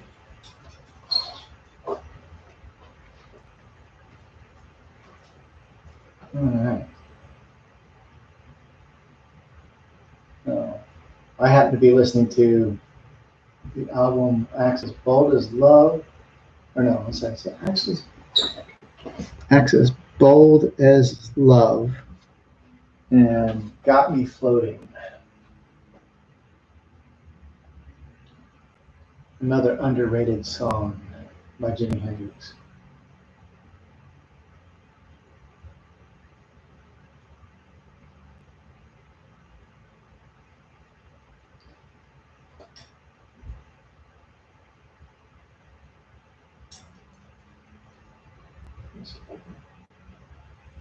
Try and tone down some of this here.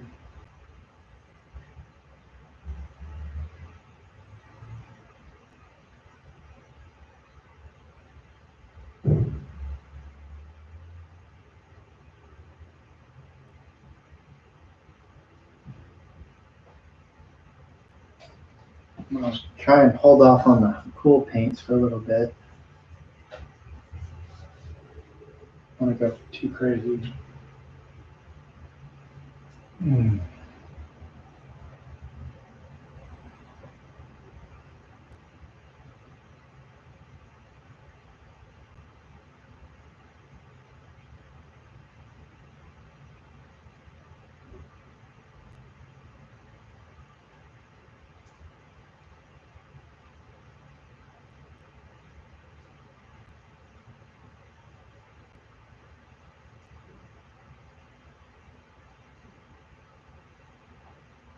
It needs to be a little bit more brighter.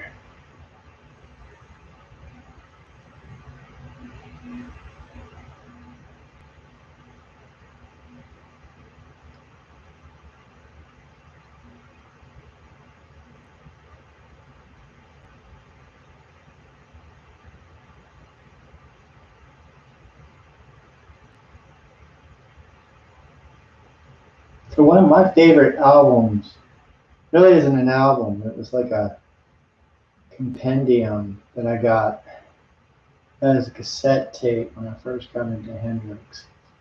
And it's out of print, but for me it was like one of my favorite albums. I gotta see if it's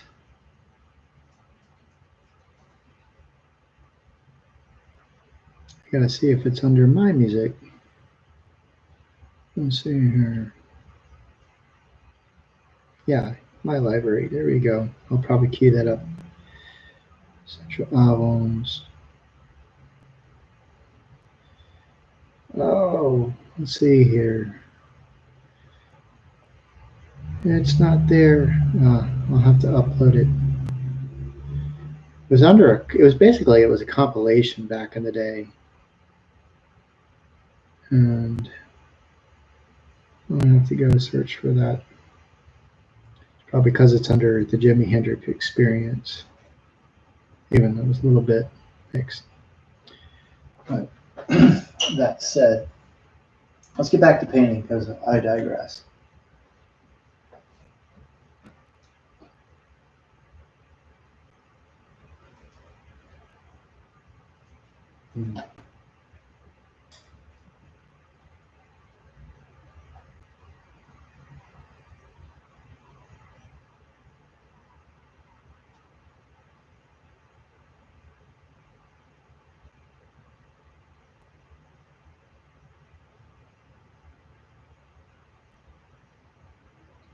So I was watching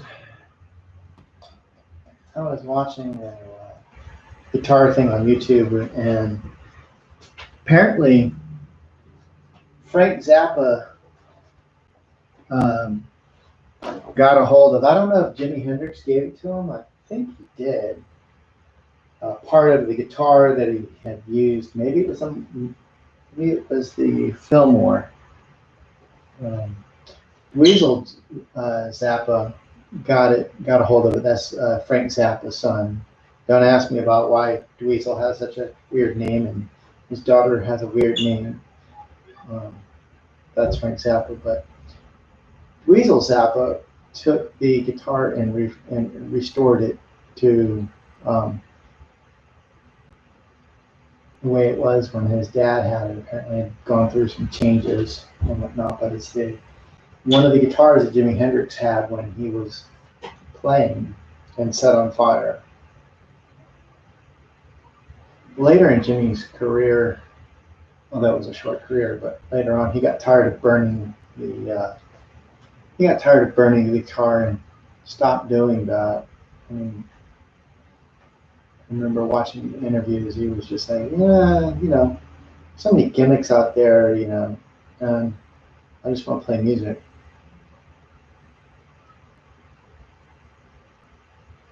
So I think he got a little bit tired of people wanting to set his guitar on fire every night.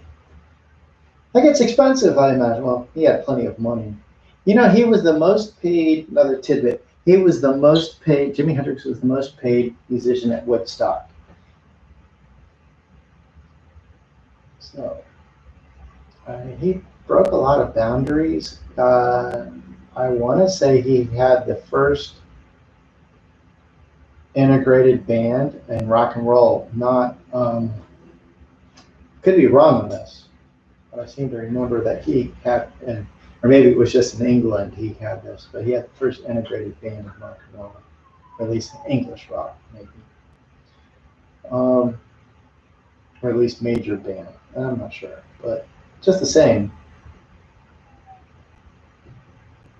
I think it really goes down to Jimi Hendrix's roots of being from Seattle, and Seattle just being a melting pot, just like it is here.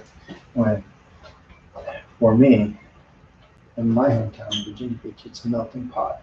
I love it.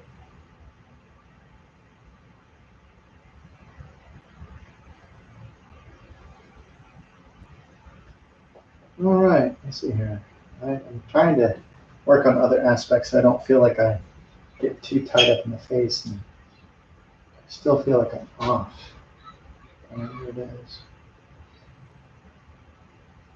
There's one song, I'm listening to it now on Access Bold of Love, but there's one song where Jimi Hendrix does not sing. It was a song written by Noel Redding, and it's called She's So Fine.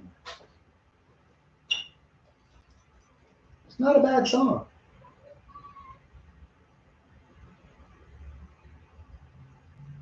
And had it been from another band that didn't have the overwhelming Hendrix, that didn't have Hendrix as this amazing guitar player, and that song may have been even more popular. I don't know.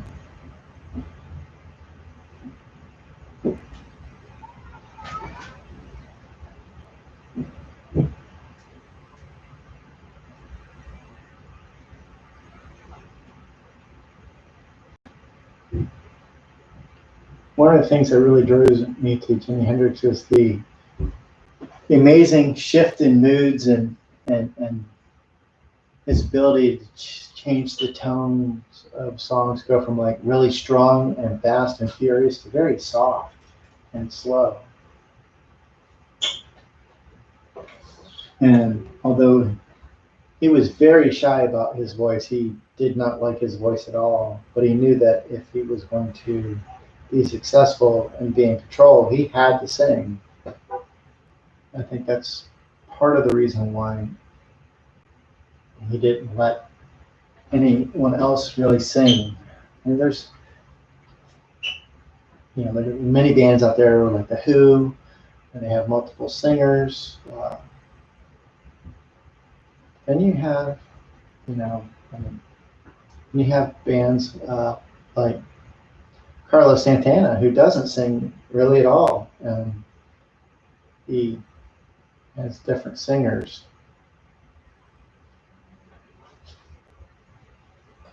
That was another person. I don't know if they ever jammed, but they played the same venue at Woodstock, and I don't know if they ever really met each other until then, and how well I don't know how well their relationship was between Carlos Santana and Jimi Hendrix, but Santana is a huge Jimi Hendrix fan.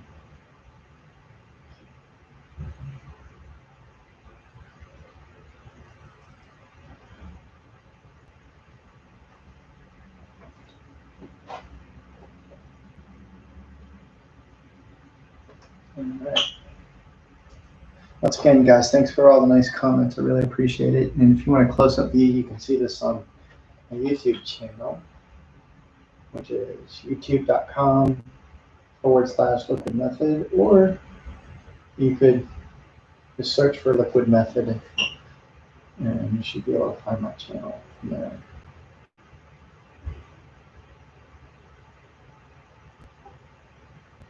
And that's Liquid Method all together, one word.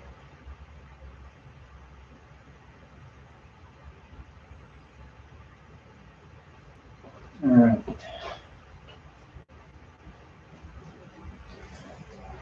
Let's get a little bit more highlights in here.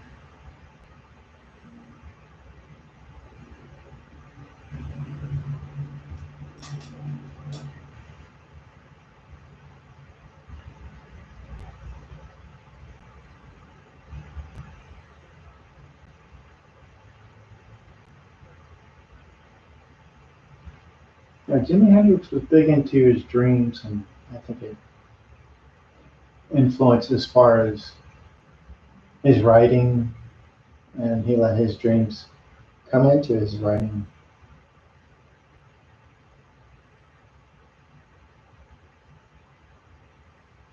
Let's smooth that out a little bit. That's much better.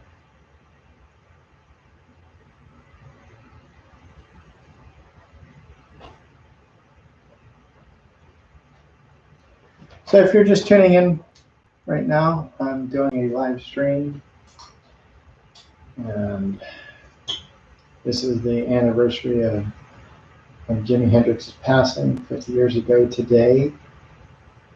Very sad, but I'm not going to be sad. I'm going to enjoy his music and paint his portrait. And I hope you are able to tune in and play some Jimi Hendrix and hang out with me and watch my painting process.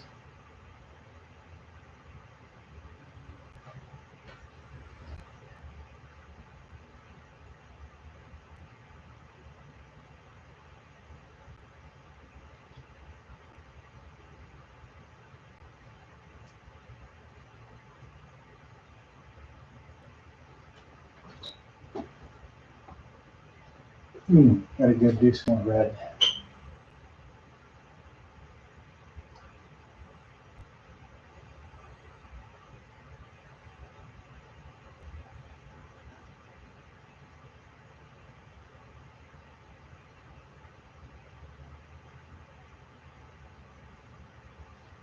All right, step back.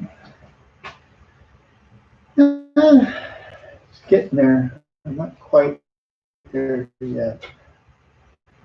I still got some work on the eyes. I don't know. See, eyebrows. Their eyelids. That's all they are. They're not even eyeballs. but I want to get it perfect, at least for me, to capture that instantly. You know, it's Jimi Hendrix.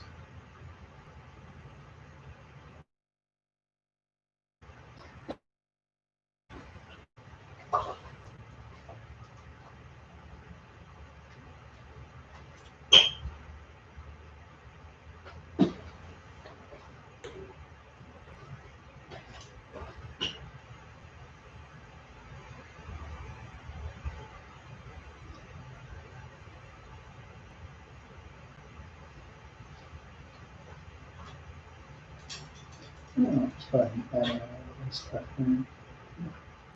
And then I think I need to do some more purple. Try to mix that out a little bit.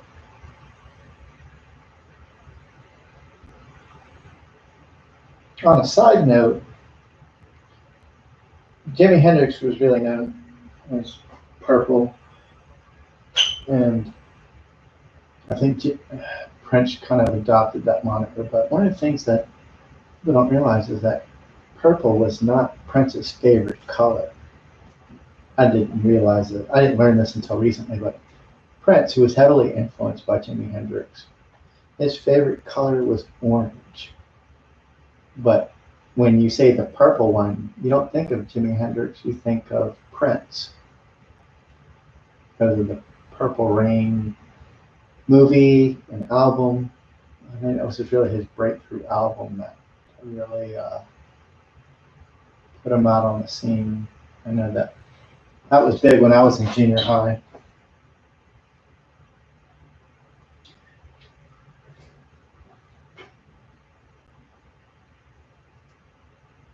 And that was one of the things that also I like about Jimi Hendrix is his references to color throughout his music. He did do a lot of drawing and painting, and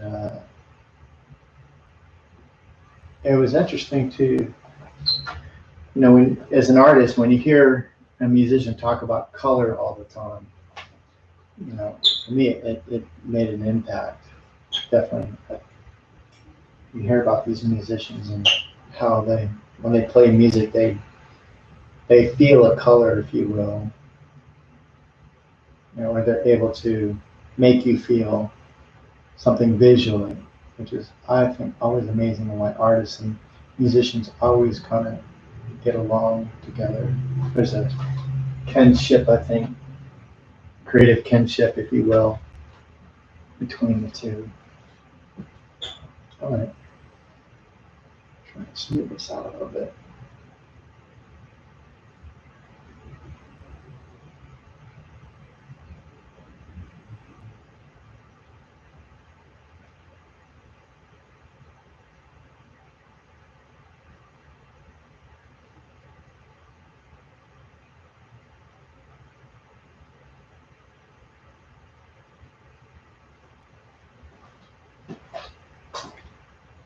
All right, let's see if I can smooth this out. It's getting a little bit too, I can't get that down. Something that's bugging me about these eyelids. They're not even eyes. I want to get it right, at least as best my ability to get it perfect.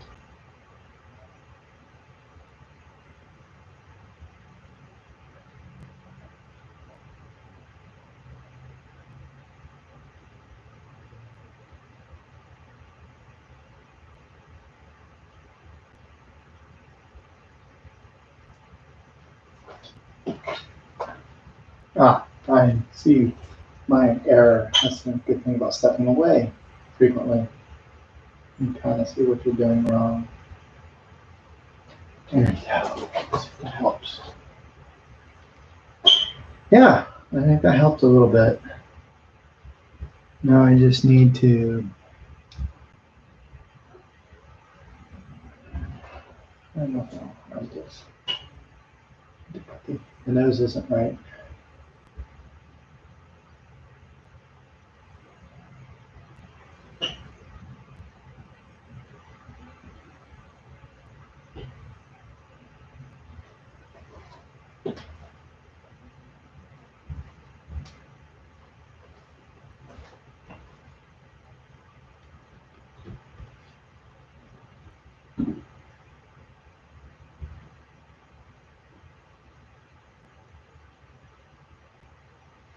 So one of the things that I love about what the Hendrix estate has done is they have been doing these little documentaries on some of the albums at the end of the album, now that they have all this multimedia ability. And what's amazing is you get to hear Eddie Kramer, Chaz Chandler, and all these other musicians that either did a jam session with them on albums like Steve Winwood, and they all talk about their experiences while they were making the albums or playing or recording with Jimmy. And for me, that's just a huge. It's amazing. I love to hear stuff like that. Once again, I'm just a huge Jimi Hendrix fan, so I love hearing about all of that.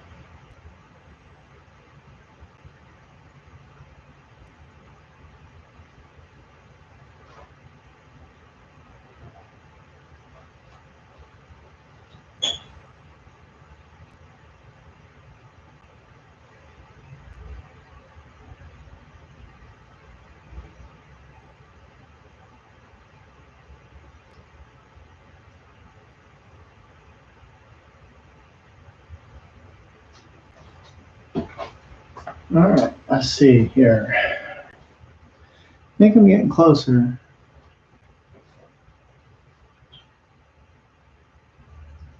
So if you've been just joining now, welcome. I've been doing this portrait for about a part of 2.5 hours, I believe. I could be wrong. And been talking a little bit about Jimi Hendrix trivia, if you will. My favorite musician of all time. And just having a blast. Haven't been able to paint for a little bit, but I've been having a blast doing this live. Nothing like pressure. Nothing like pressure. Oh, that's a little pressure. Just impetus not to screw up. But anyways, it's all fun. And I'm glad that you guys are watching. I hope you guys have the ability to put some Jimi Hendrix on if you're into Jimi Hendrix. Or if you don't know, maybe you've heard about Jimi Hendrix and you haven't, you can go on YouTube and see a ton of stuff. And as I was saying earlier, one of the things I'm really excited about is the fact that there is going to be a documentary concert of the based off the Rainbow Bridge. I want to say it's his concert in Maui. And I saw some of the restored footage, and it looks really, really good. It sounds clear. I'd seen this footage of this a while ago when I was much younger. I think it was like in high school still. And a friend of mine got a hold of the tape, and it was probably some bootleg tape that somebody got a hold of. It was awful. It wasn't. I mean, it was cool to watch him play and see. Back then, the VHS stuff, you didn't really have access to a lot of. You didn't have access to all the stuff that we have now. But what's great is that now, due to technology, we can all watch all these cool concert videos of Jimi Hendrix.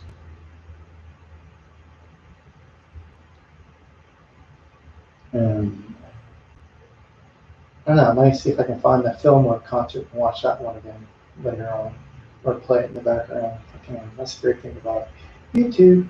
So speaking of YouTube, if you haven't already, check me out. I am on YouTube, and this is streaming live on YouTube. And actually, it's a close-up shot, so you can see more of the details. And it's youtube.com/Liquid Method.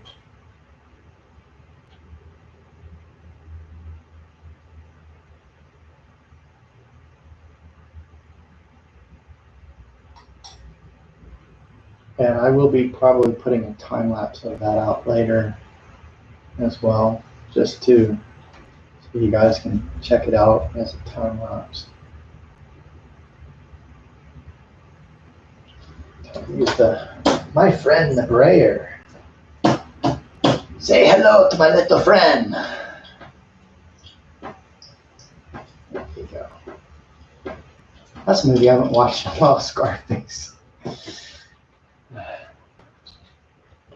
I did not. I think I was listening to an interview by Oliver Stone. I think he wrote the screenplay for Scarface, or he wrote the book Scarface. I can't remember. He was involved with it somehow. That's what an iconic movie.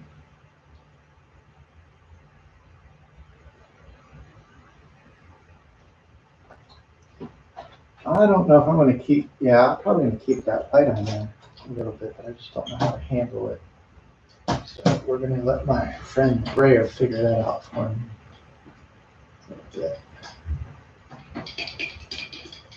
Yeah, that's good. I like that. Happy accidents. I think that's why people like watching Bob Ross. He has all these cool happy accidents. I'm like, dude, how many happy accidents can you have in one day or in one painting? But you have a lot of them. They're all happy accidents. Dude, you're like a train wreck of happy accidents. Oh well. That's funny. All right. So maybe you guys are having fun hanging out, watching me paint. All right. What am I going to do next? I need to work on the guitar part, but I don't know what I'm going to do. Oh, the choices. Plenty and plenty of choices.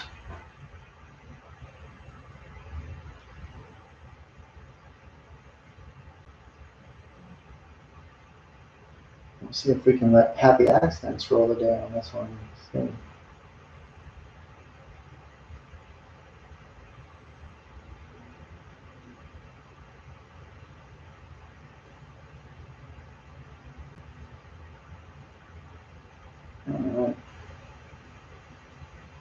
That's one of the signature things about Jimi Hendrix is that right-hand guitar strung upside down. There's a lot of guitarists that are right-handed and they get a left-handed guitar because they want to, I guess they feel like it'll help them play like Jimi Hendrix. Or it just might be the convenience of having the volume knobs closer and higher up. I don't know. What do I know? I play guitar very badly. So badly, you'll never see me on YouTube play guitar. That's how bad I am. Or even on Facebook. You're not going to catch me doing that. That's like no man's land there.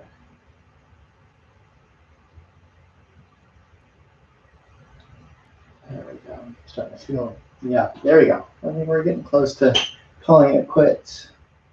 Oh no, it's almost over.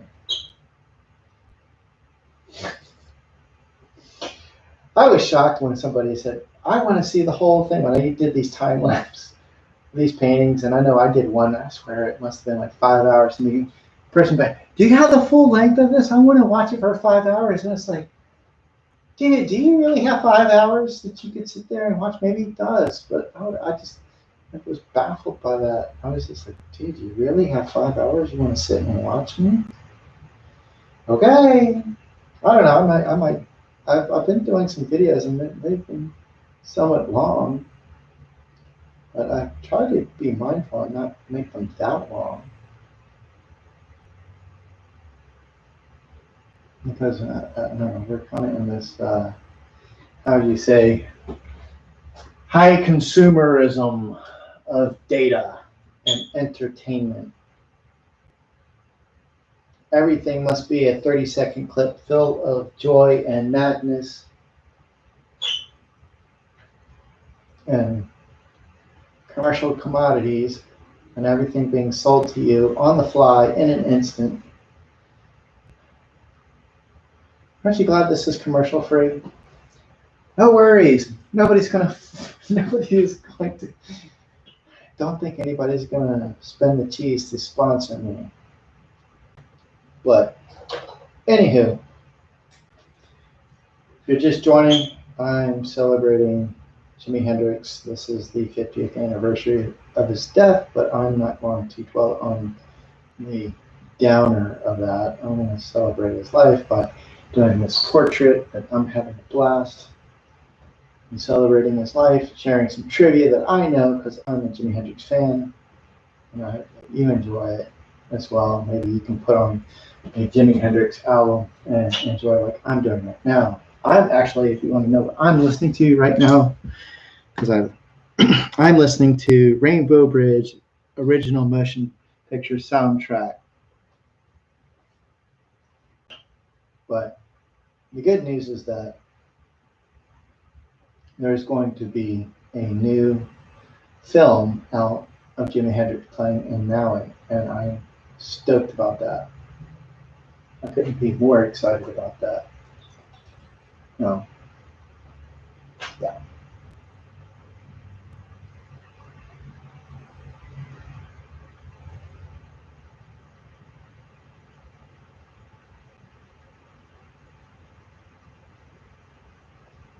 Yeah. So keep that broken up.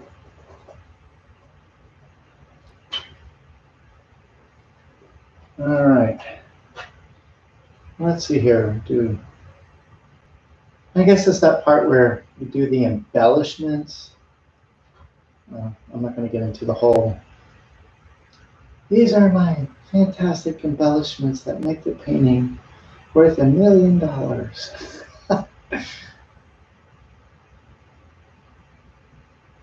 But hey, if you want to pay $1 million for this painting, it is for sale for $1 million.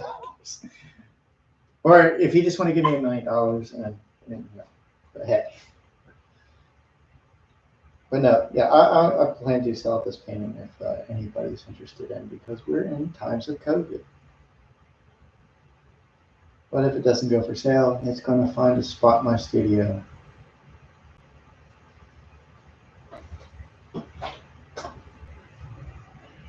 All right, let's see. I'm missing something. Keep stepping back, so if you see me disappear for a second, I haven't stopped painting.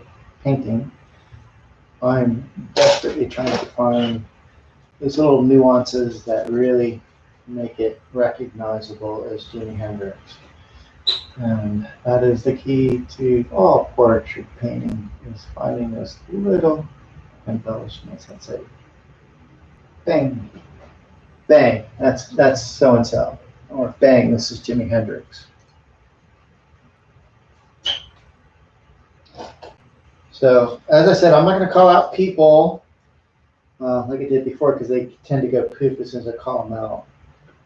But a certain friend of mine happens to be tuning in, used to be a Grateful Dead person. And for that friend of mine, I've really tried to get into the Grateful Dead, and it's just not there yet. It's not that I won't stop trying. I'll keep trying, but I just have not gotten into the Grateful Dead. I'm not a huge fan of the Grateful Dead, but I'm trying to keep an open ear, open heart, open mind. I'm trying.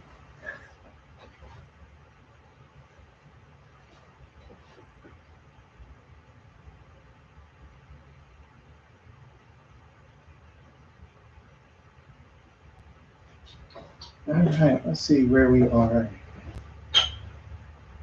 Well, I can spend hours on this, but I don't want to. I want to on the right spot. Stop.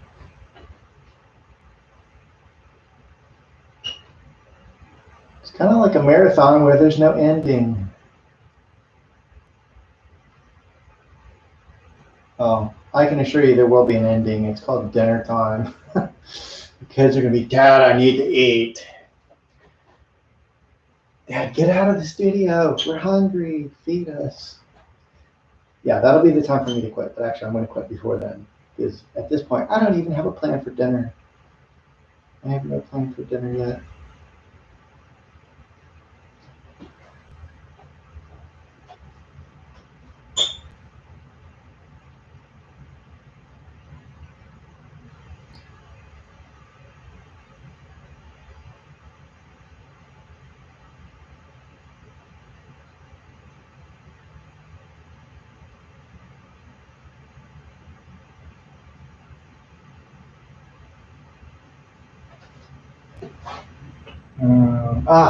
I see the errors of my way for that nose, and it needs some major reconstruction. Luckily for me, I am not a plastic surgeon, but I can do nose jobs with oil or paint, I should say. When I used to work as a caricature artist, there was always somebody saying, "Could you give me muscles? Could you make my chest bigger? Could you do this? Could you do that?" And I'm like, no, because then it's not going to look like you.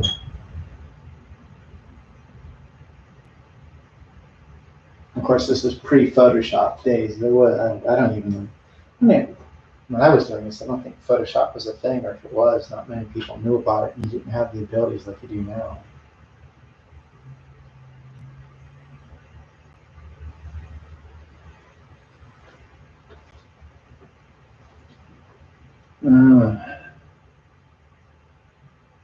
I think it's better. It's not quite there yet, but it's getting there.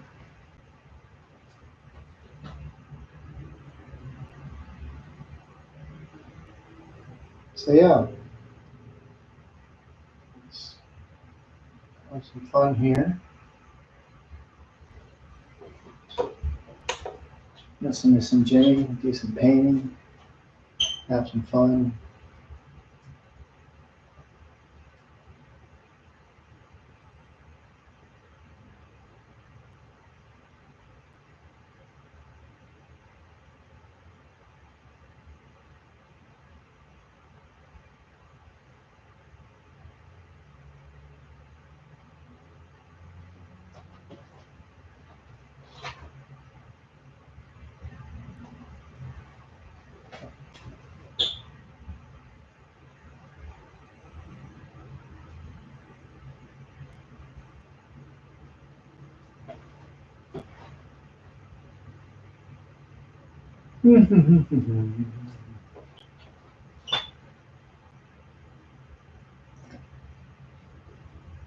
Yes. Friend of mine, and once again, I'm not calling out names. I want you to jump off the bandwagon. But yes, I do remember listening to Jimi Hendrix all the time at work, and my friends listen to Jimi. I love sharing tidbits and facts and just a passion for his music. Those were good times. Especially, that's a hard thing. It's like when you first discover Jimi Hendrix, it's like, oh my God. And then after a while, you go through the entire collection that you can get your hands on, and it's like, oh, I want more. And it's sad because at that time there's not more. Now there's some stuff that's slowly coming out here and there. And some of it's really good, and I'm glad it is out to enjoy. But yeah, I still remember, the first time I really got into Hendrix. I remember hearing him as a kid, but the first time I realized, like, man, who is this? And it's like, this sounds familiar, and then you realize it's Jimi Hendrix, and you're like, oh my God, how does he get the sounds out of his guitar like that? How is this possible? That's what it was like for me.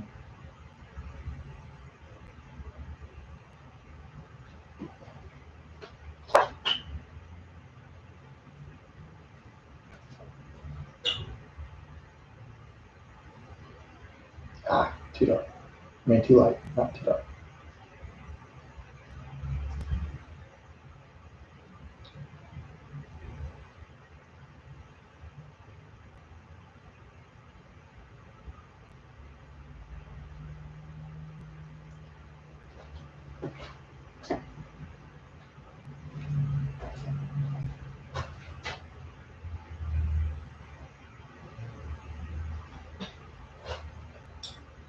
I'm about to work on that nose, but I'm just letting it sit for a bit and stew and work on other things. There's just something about that nose that's not what I want. I'm working on it, guys. And I'm trying to get us to a close here to some degree.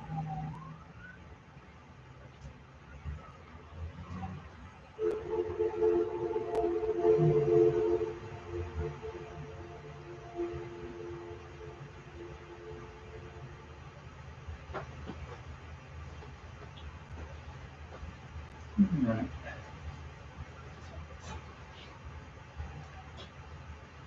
I'm going to go for a tinier brush.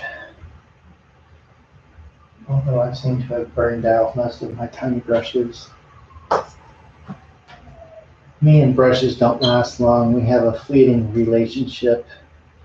Apparently, when it comes to brushes, I am not so kind and tender with my brushes. I can mash them into the canvas or the panel and grind them around on the palette. It's probably because I use my brushes to mix colors now. I used to use a palette knife all the time, but I had a workshop with several guys from Russia, and I noticed how they just mixed everything with their brushes, and we tried it out, and I don't use it all the time, but it definitely had an impact on me as far as mixing with my brushes, which is probably why my brushes don't last that long. And I'm afraid to go and buy expensive brushes because it'll be more of the same. It's like, why buy an expensive brush when it's just going to get destroyed? Now, some brushes last longer than others, but some of them don't.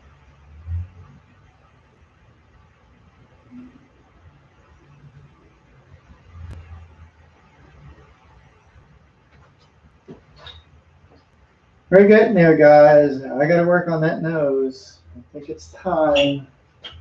I think it's time to use the smaller brushes here and see if I can get some things going that weren't really working for me. I'll try.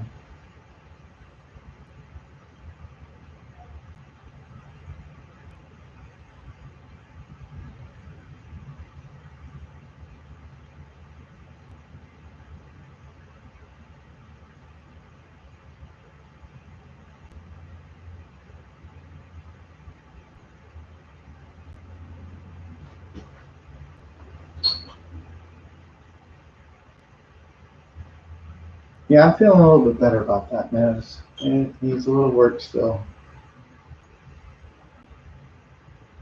Just a little bit, ever so slightly. So there's little nuances that make things happen on this.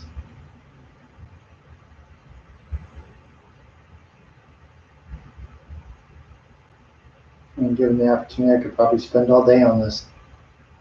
But at some point, you just got to do your best.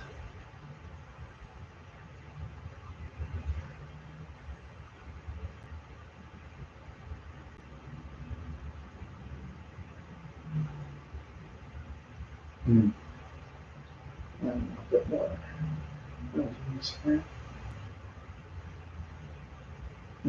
Too much. Everything is about value and color. Value and color. When I first started out, though, I pretty much stuck to black and white because I didn't understand color.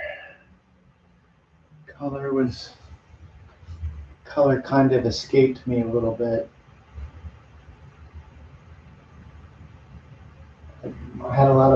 artist that I admired, but man, I'll tell you, I definitely struggled with color. You could spend a lifetime studying color and not learn everything about it. Honestly, I truly believe that, without a doubt.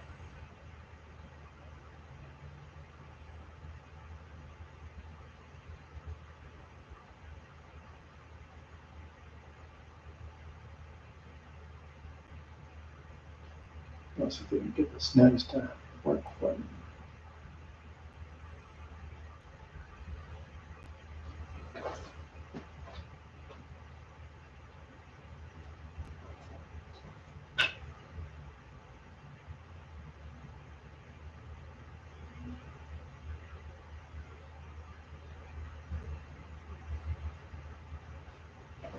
And keep stepping back, guys, because I just have to look at my overall painting and see where I'm at and see if I'm too far out.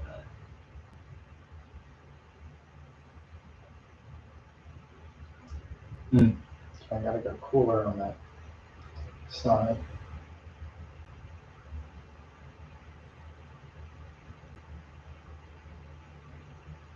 Push that back a little bit.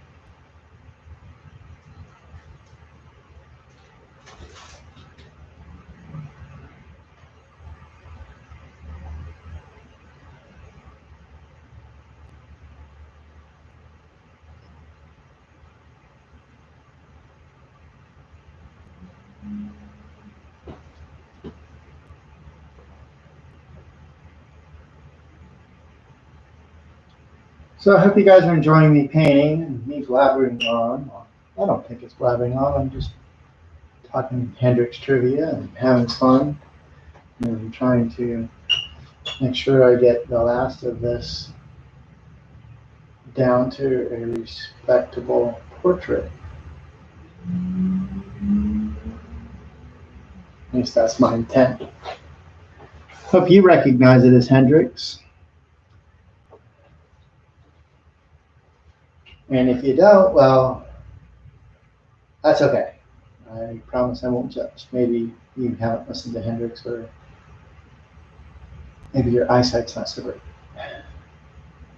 Actually, my eyesight is getting worse, and that is the one thing I have to say that's really sucks when you get older. Is I can start to feel my eyesight not be clear.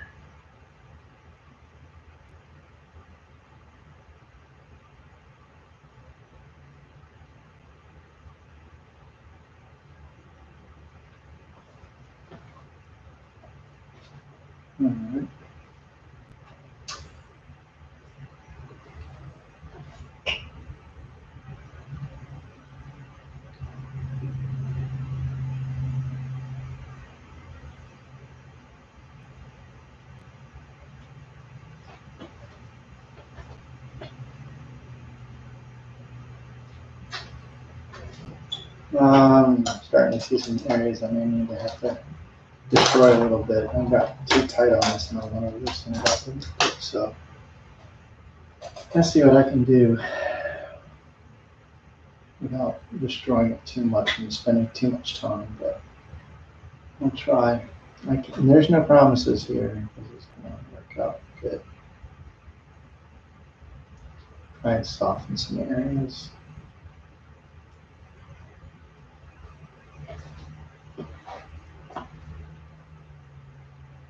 Sometimes a little mark can do amazing things, which really make the world of difference.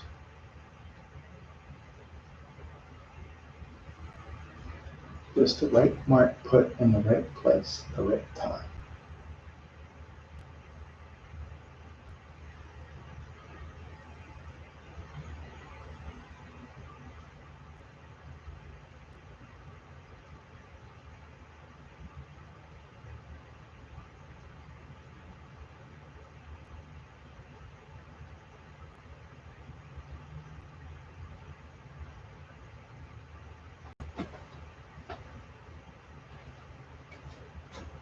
All right, let's see if I can add a little extra oomph.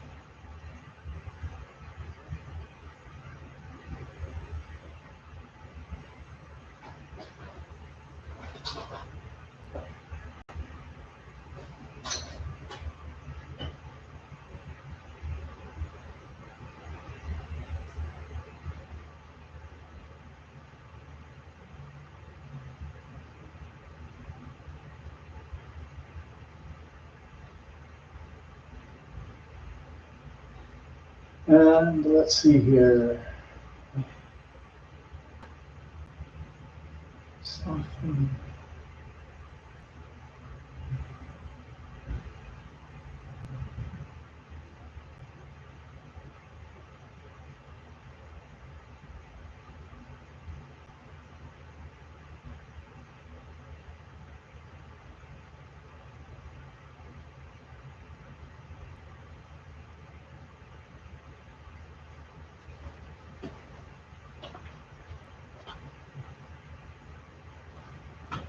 I feel like I'm getting there, guys. What do you guys think? Is this getting there? Does it look like Hendrix?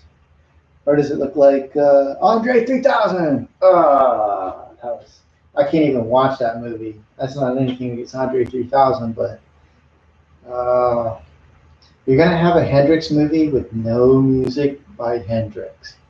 No, I can't do that. I can't do that. That's like a no point. That's a non-starter. You're going to have a Jimi Hendrix biography movie with no music by Hendrix. It's like a peanut butter sandwich, no peanut butter or jelly. It's like here's two slices of bread. Yeah, I can't do that. And what clip I did see, it seemed interesting, but when I found out there was not going to be any music by featured by Hendrix, I was like, no, I can't. I just can't. I can't watch it. I won't watch it. You guys can watch it. I'm just not going to watch it.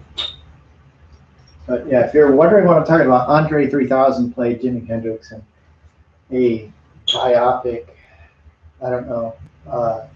Based on what I had read, there was a lot of people in Hendrix's life who felt that movie really missed the mark and were really disappointed about it and how the director had taken liberties with factual information.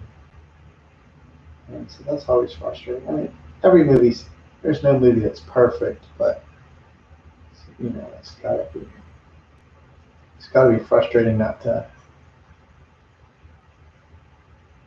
it's gotta be frustrating to have been in that sphere of Jimi Hendrix and there's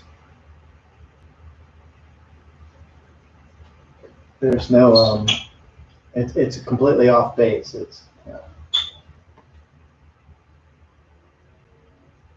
when I was younger, I went to Jamaica, and I had at the time Bob Marley was still buried in 9 Mile, um, and I went up there with my dad, and it was a cool ride up there, and the only thing that was really that bummed me out about the whole experience was is that they turned his burial place into like a really bad carnival.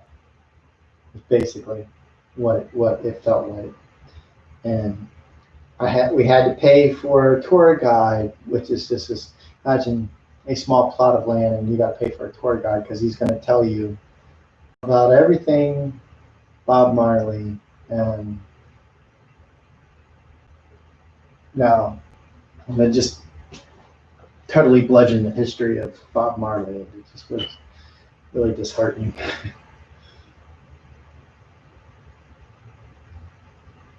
But hey, what do I know?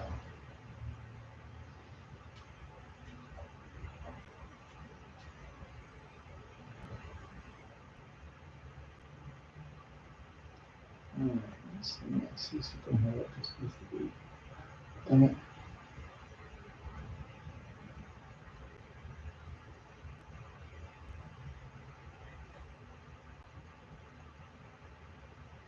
Like I said, sometimes it's just that one little stroke that makes the difference in these paintings for me. I have to be satisfied. Ultimately, it's me who has to be satisfied with this painting, not you guys, but me. I have to be the one that says it's ready. But just like anything, just like a turkey, you can overcook the turkey. And I don't want to overcook the painting. At least try not to. because we all know how bad it is to be eating an overcooked turkey and the person who's cooking it is looking at you like, this is great. Why don't you have seconds? Because you just struggled through the first dish and now they want you to eat another helping of overcooked turkey. That's what I'm trying to avoid, overcooking the turkey.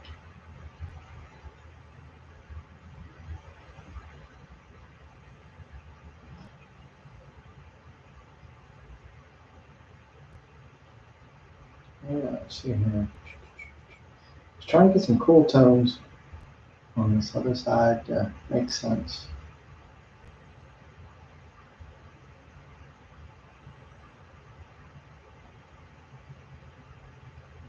I just want these edges to disappear. So,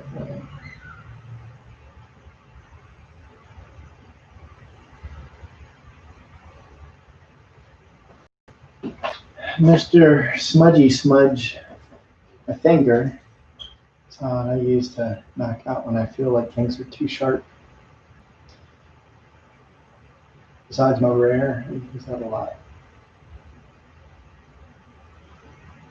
Comes in handy.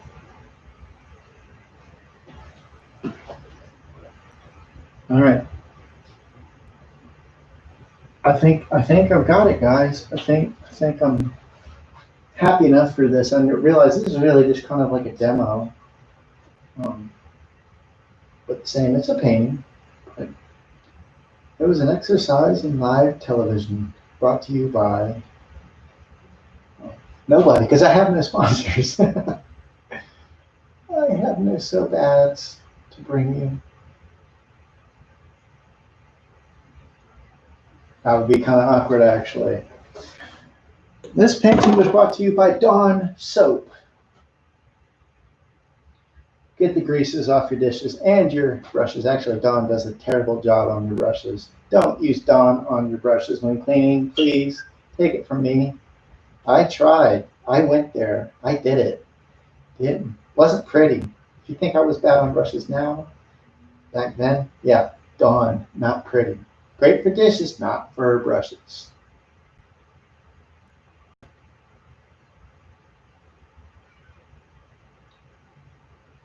And if you're into Jimi Hendrix, but maybe not so much, I have to say this last song that I'm going to listen to before I sign this is one of my favorites that I discovered later. I discovered it in college because all the bootleg tapes that I got had this like garbled version. It wasn't very good, but finally got a hold of a good version, and it's "Hey Baby, New Rising Sun" in parentheses. Must listen. You must. If you like Hendrix at all, you must listen to it. It's an amazing song.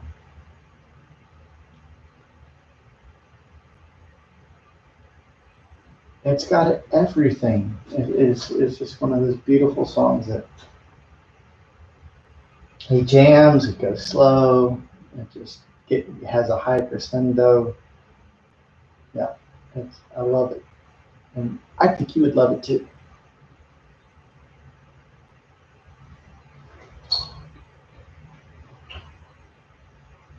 And then the final touches on this one, and then go ahead and sign this off and call it a day. We're gonna call it a day, guys. I hope you have enjoyed this little demo.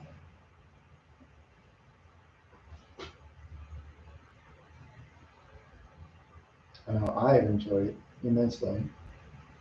And I appreciate all the kind comments, I really do.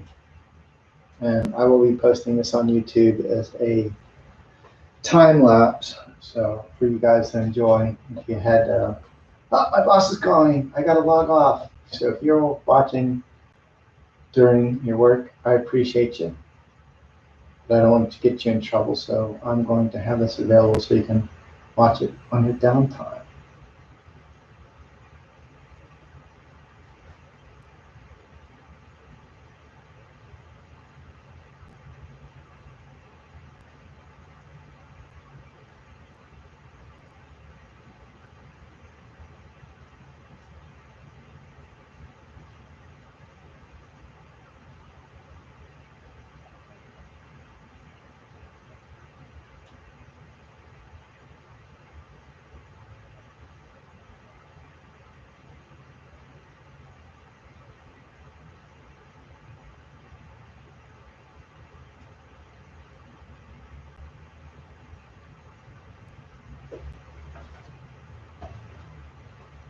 Yeah, I think I'm pretty happy with this one.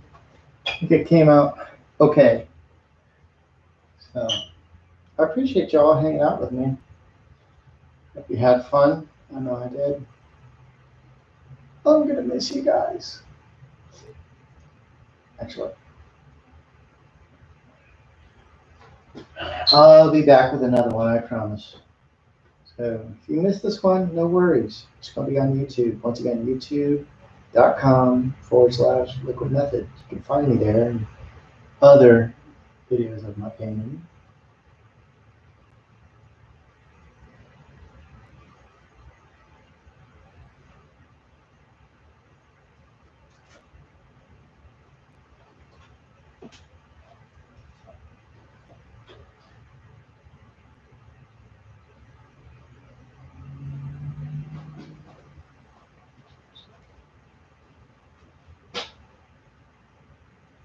Hmm. It's always these little things you see.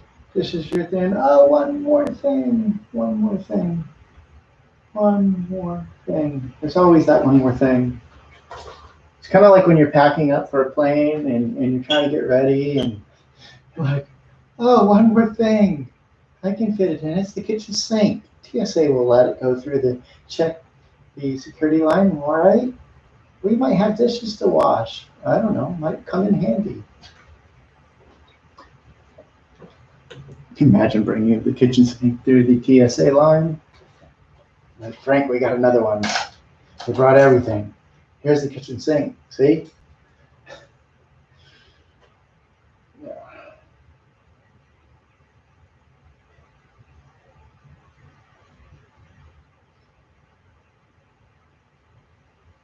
All right, guys. I gotta stop. I have to wrap this. 420. 420. I'm not gonna say what that number means. It means something to some people. And to some people, it means nothing at all. But it is time to stop.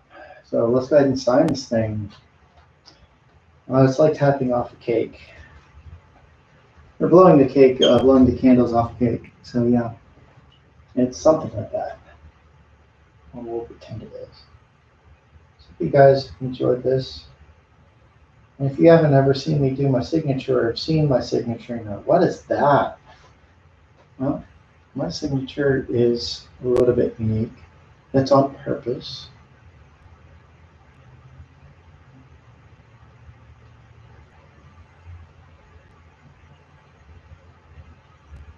And it's influenced by an illustrator named Andrew Loomis. Or no, yeah, Andrew Loomis, as well as Limedecker.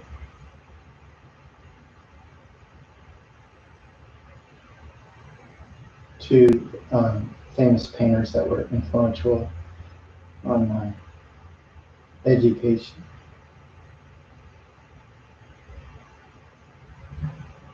But they were influenced by Japanese calligraphy. And so I was kind of like that too, being right out of college and saying, hey, I need a signature. It took me a while to kind of develop this one. It's funny to put so much time into the signature. But I don't know, it works for me. I take pride.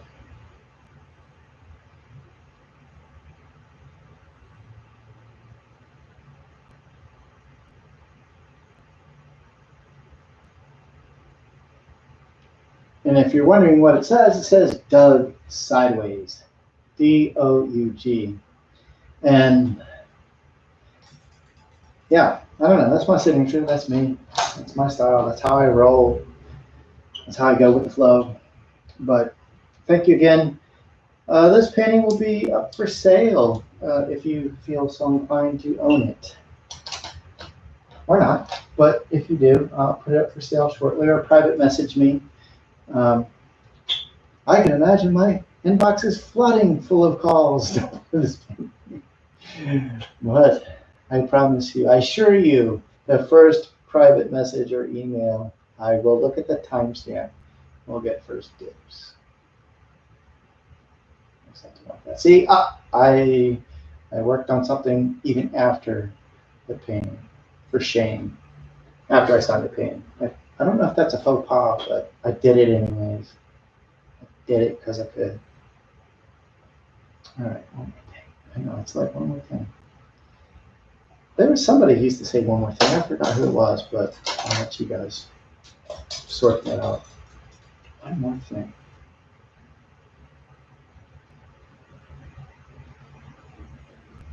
Hi, honey, I'm home. And one more thing, I wrecked the car.